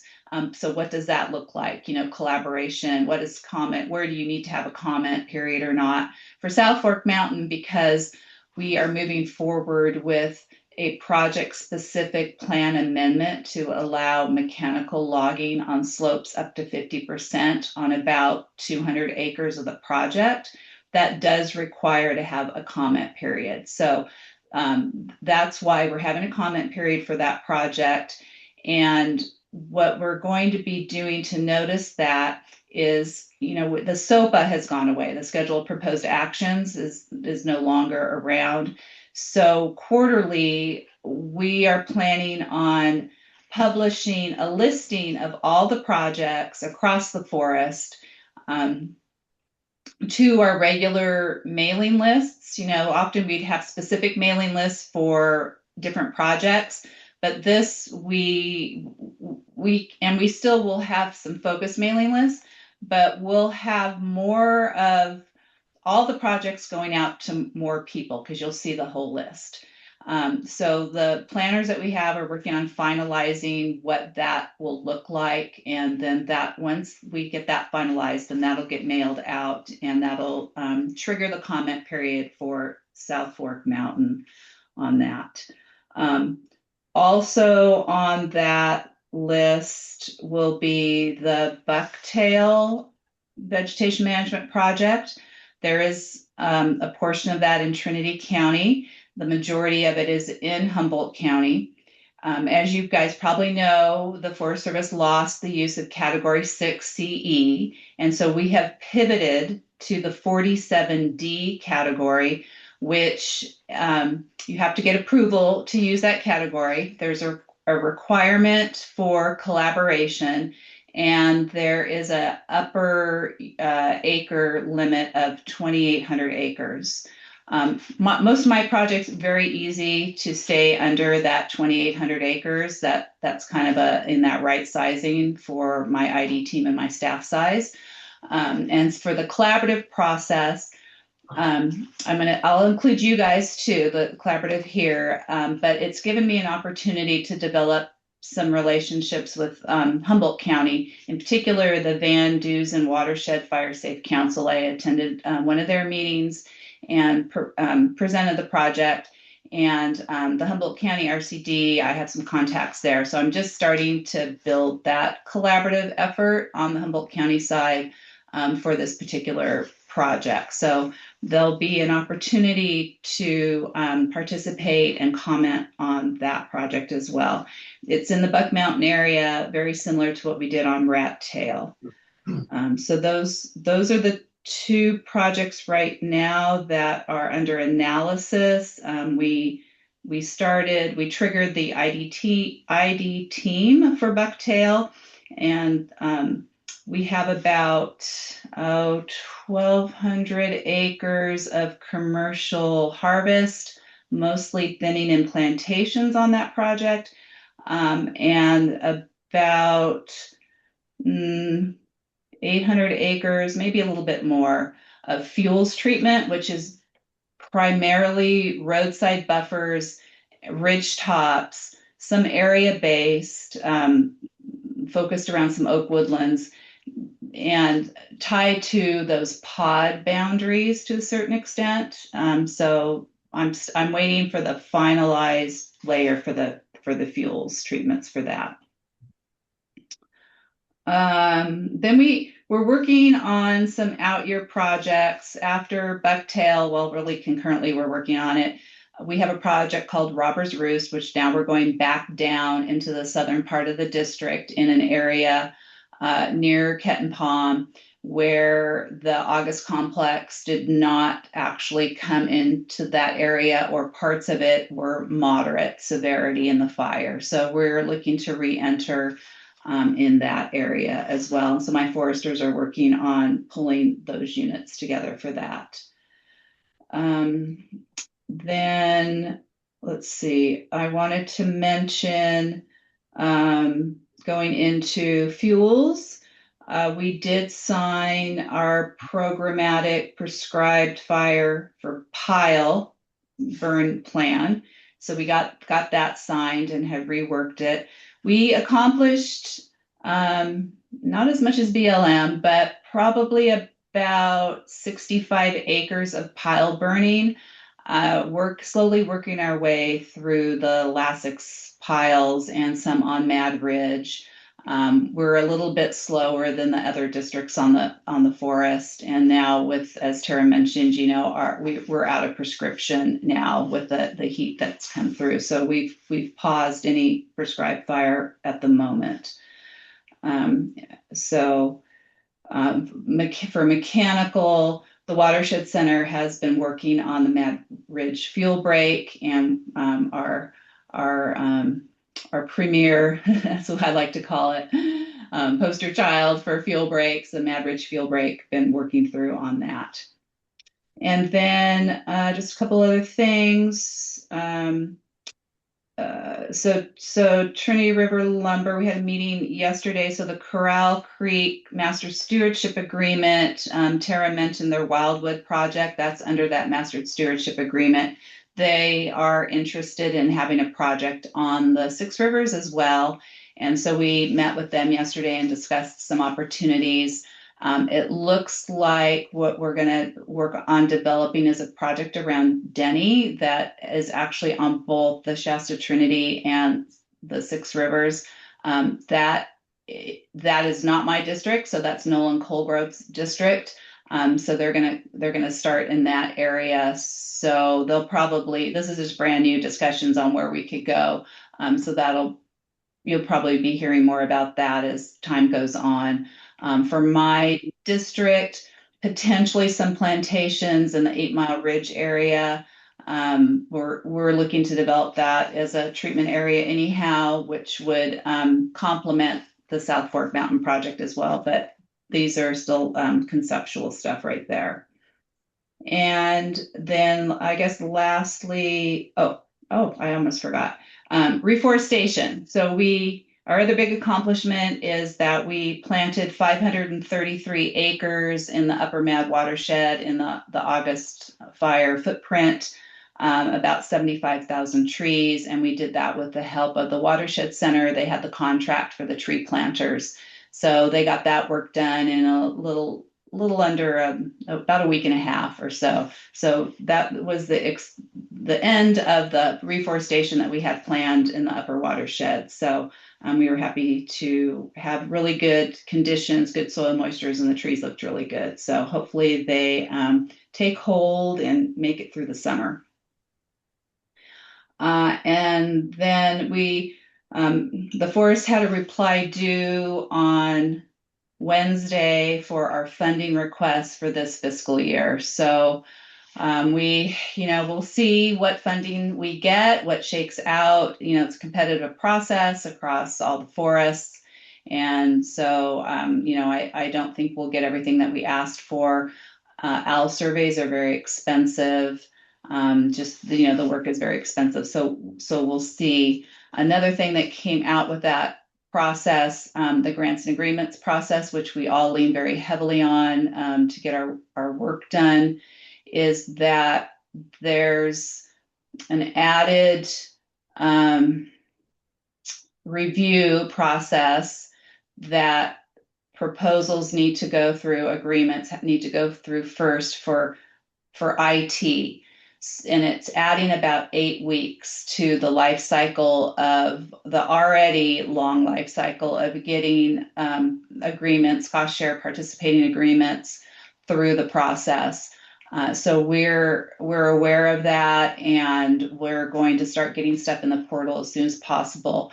Anything that has any sort of data collection to it, whether it's cruising or boundary GPS work or owl surveys, is considered IT, information technology. I don't know how these rules were made, but it means that pretty much everything that we do that has anything to do with planning or sale prep is going to have to go through this additional process. So we're all a little nervous about that, and it's going to make things a little bit more challenging to get things signed and money's transferred and work started. So we'll just see.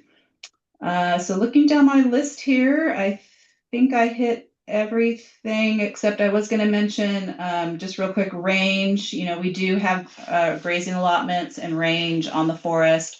I have the majority of the range allotments on the Mad River District, and so I supervise the range conservationists for the forest. And this administration has put a lot of emphasis on vacant allotments, putting all the grazing area that we have back into production. There's a push for targeted grazing to help with fuels reduction. I've listened in to a couple of webinars on that, and virtual fencing. So I think we're going to see, I have a very good range conservationist for the forest. I think we're gonna see that portion of our program of work ramp up here over time. And so wherever we can meet our goals for fuels reduction and what the administration wants to see for grazing, we're gonna try to check both those boxes where we can. So it's new. We don't have the NEPA that we need for the vacant allotments that we have at this point, and it would be a big lift to get all that done. So anyway, I just kind of wanted to mention that because we don't often talk about range, but it is a tool in our toolbox for fuel reduction. So I'm going to stop there, and I see there's a hand up. Yeah, Larry, go ahead. Yeah, I want to comment on a couple of things you said. One, you were mentioned some potential treatment of 8 Mile Ridge. I'd encourage you to move that to your top of your list because there's so many people living in the woods. 8 Mile Ridge. People don't realize how many people there are scattered all over that ridge. And it seems like the location of a lot of fire starts in the last couple of years. The other thing I want to comment on is I hope if you're talking about expanding or even continuing your grazing allotments that you factor in the need for stricter controls on the spread of noxious weeds by the cowboys that are running the cattle because they're very in the past have been very bad about just bringing hay from wherever and throwing it out to when it's roundup time, and then that hay, which is usually full of star thistle and whatever other invasives, then it gets a foothold and starts spreading from there. So. Oh, okay, thanks for that. Yeah, I'll ask about that and see what we have in both the term permits and the annual operating instructions. It's about this time, April, is when I meet in person with each one of the permittees, along with Michael Miller as the range con, and so we go through all that stuff. So this is an upcoming opportunity for me to ask questions and just remind our permittees about weed-free feed. So thanks for that, Larry. All right. Any other questions for Kristen? Not seeing any, Kristen. Thank you very much for your report. Thank you. Okay. Moving on to partner updates. Anything on the rec committee, Carol? No, I think we covered it. Yep. Okay. RCD, Gracie, is that you? Yes. Very good. I'll give a brief update of the Forest Health Department here. we hired a new forestry program manager, Evan Geary, to replace Adriana, if anyone had corresponded with her. And he is taking on the McConnell project. And we think any day now our insurance should go through, and we anticipate the project moving forward before summer. So, and then on the forestry side or the fuel side of things, we have the crew out at Hubble Dump right now, clearing out there. And then we also have our contractor out at Hayward Flat Campground, and he anticipates being done with the slash cleanup by mid-April, so we can get that opened up in time for the holiday.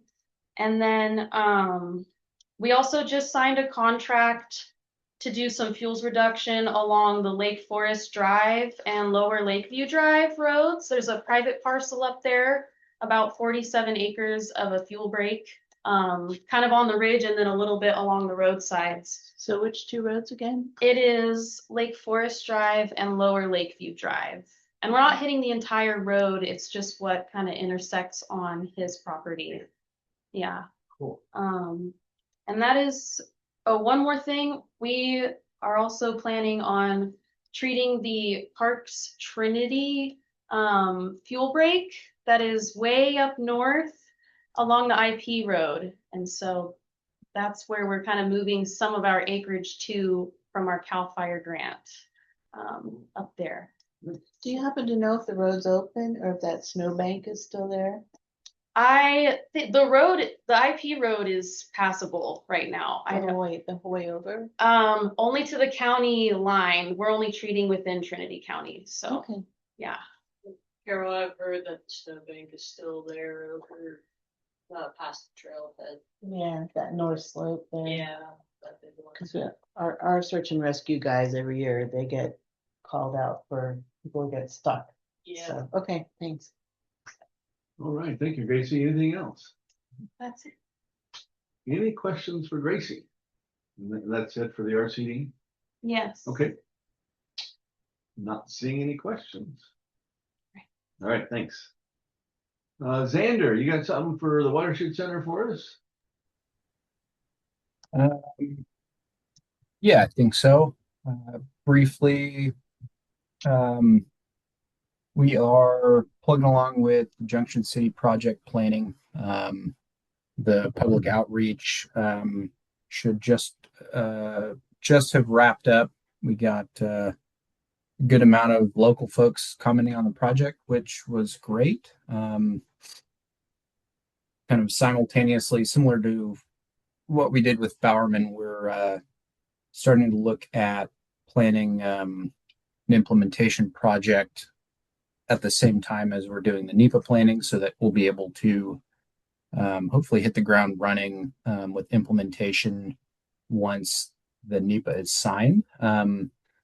I know a portion of the project area is included in Sierra Pacific's stewardship agreement, so they will be implementing the south end of the project area near Barker Mountain and on the Hayfork Divide down to the ridge between Soldier Creek and Dutch and Maple Creeks. For the Watershed Center's implementation portion, we're working on a CAL FIRE Forest Health grant proposal that more broadly looks at funding for downriver communities, but some amount of that will go towards fuel break and thinning implementation in this Junction City NEPA project.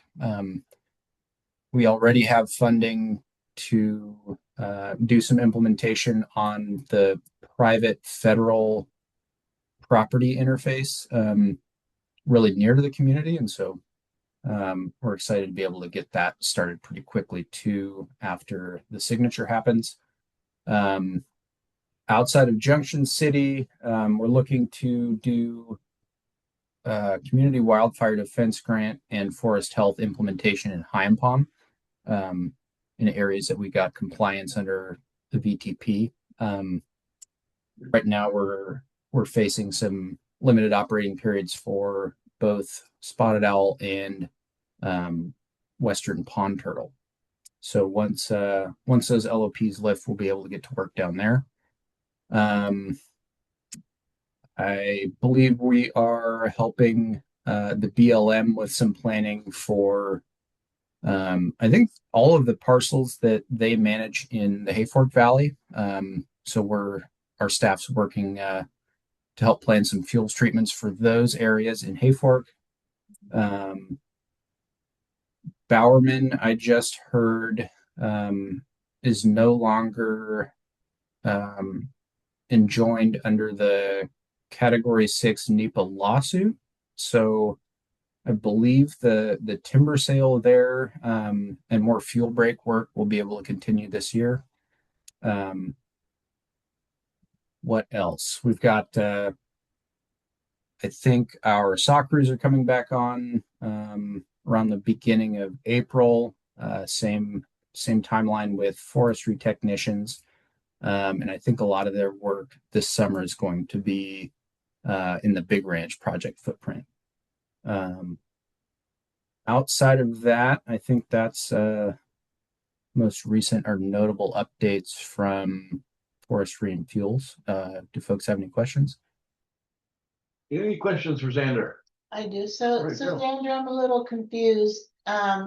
So you're saying, was the Bowerman Cooperative Fuel Break Project affected by a different lawsuit for the Peak Fire, or what Category 6 lawsuit?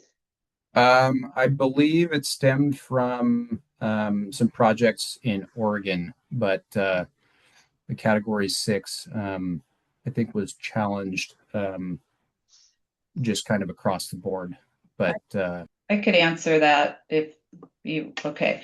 Yeah, so we are no longer allowed to use Category 6, which was the thinning for forest health and wildlife issues, I think is what it was called. If there were contracts or agreements already in place and the work was going on, that work can continue. If a contract, timber sale contract or any other contract or agreement was not already in place, then NEPA has to be redone for that project. So before it can go forward. So Acre Woods, Category 6, project which is already happening, we can continue that work. Sounds like it's the same for Bowerman. So that was that decision that was made that we can continue to use that. So thanks, Kristen. Yeah. So does that mean you have to redo the NEPA for the Bowerman timber sale part? No.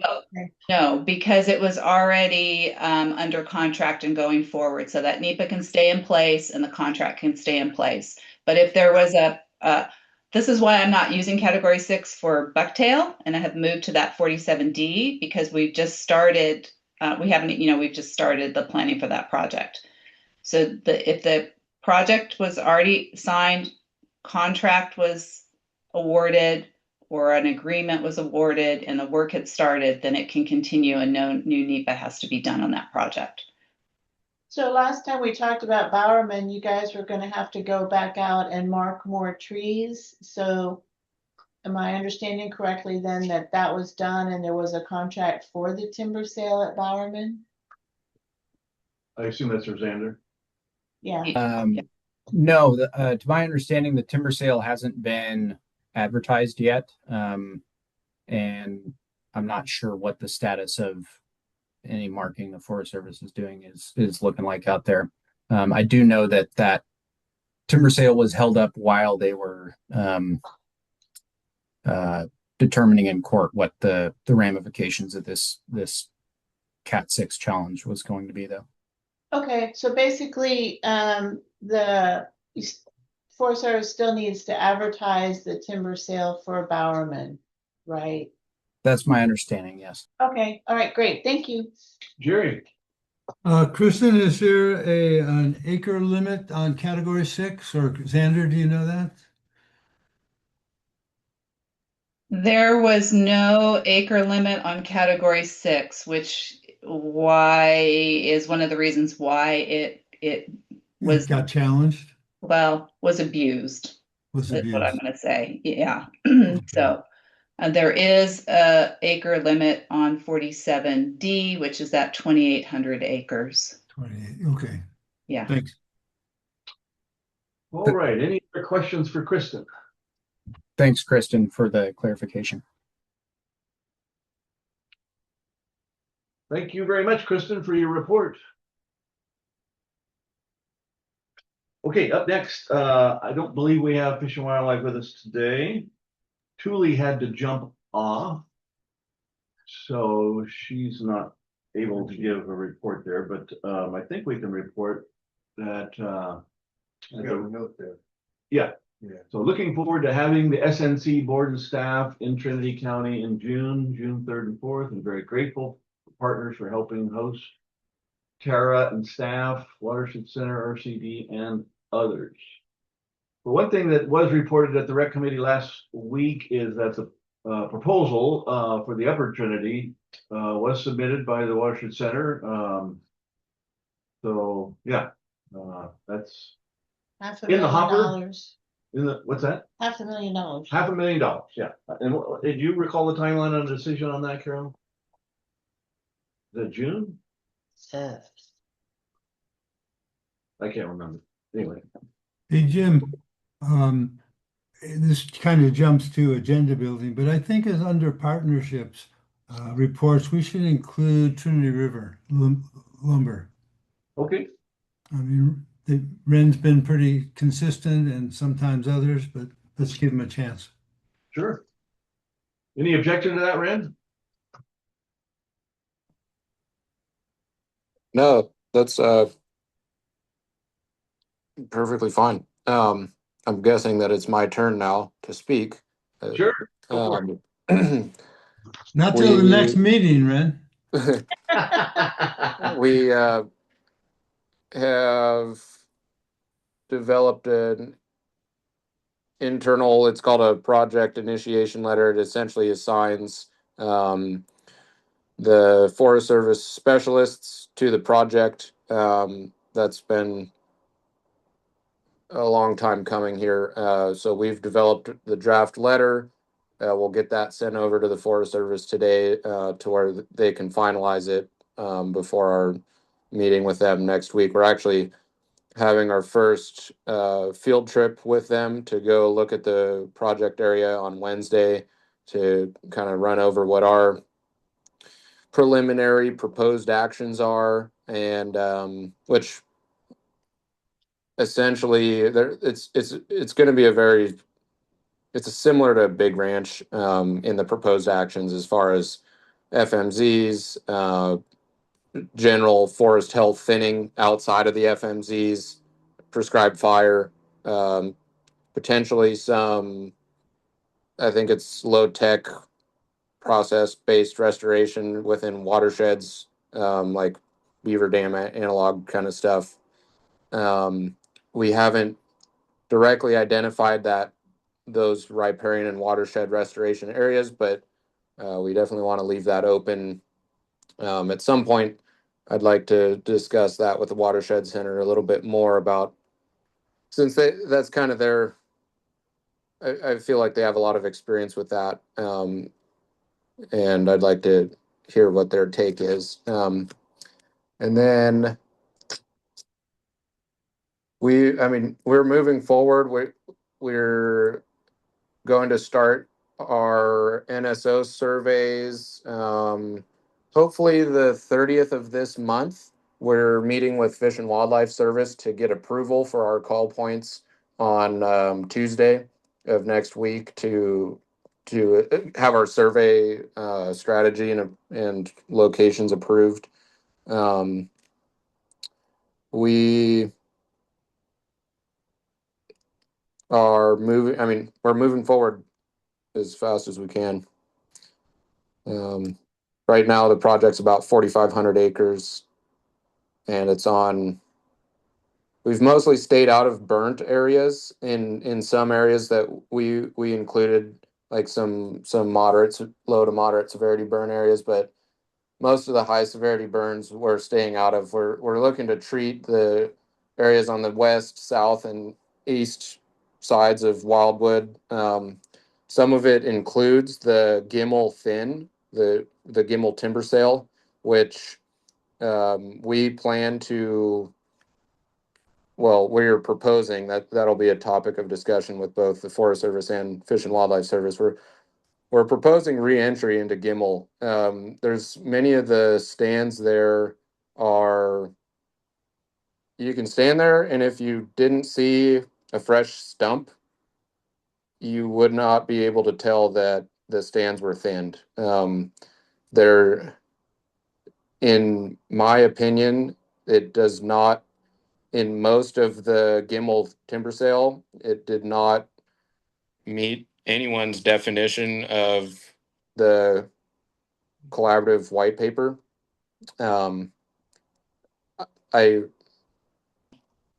think that, I mean, my professional opinion is that the stands need re-entry. So we'll be discussing that with the Forest Service on Wednesday. But does anyone have any questions?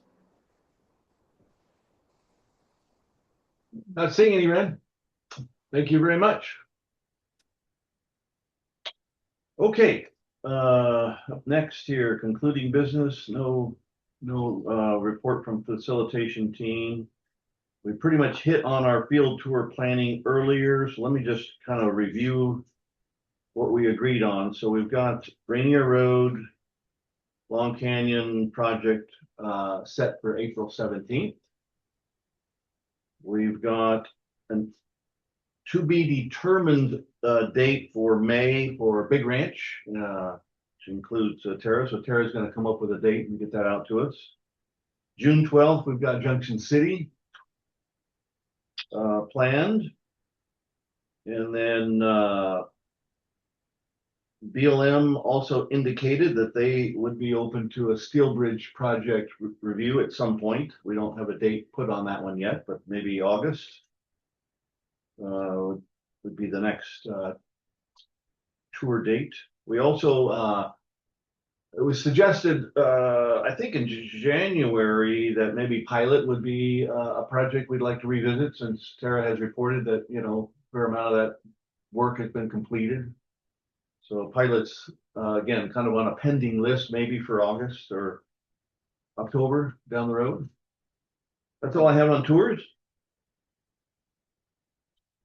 And then agenda building, any agenda items anybody wants to make sure we get on our May meeting?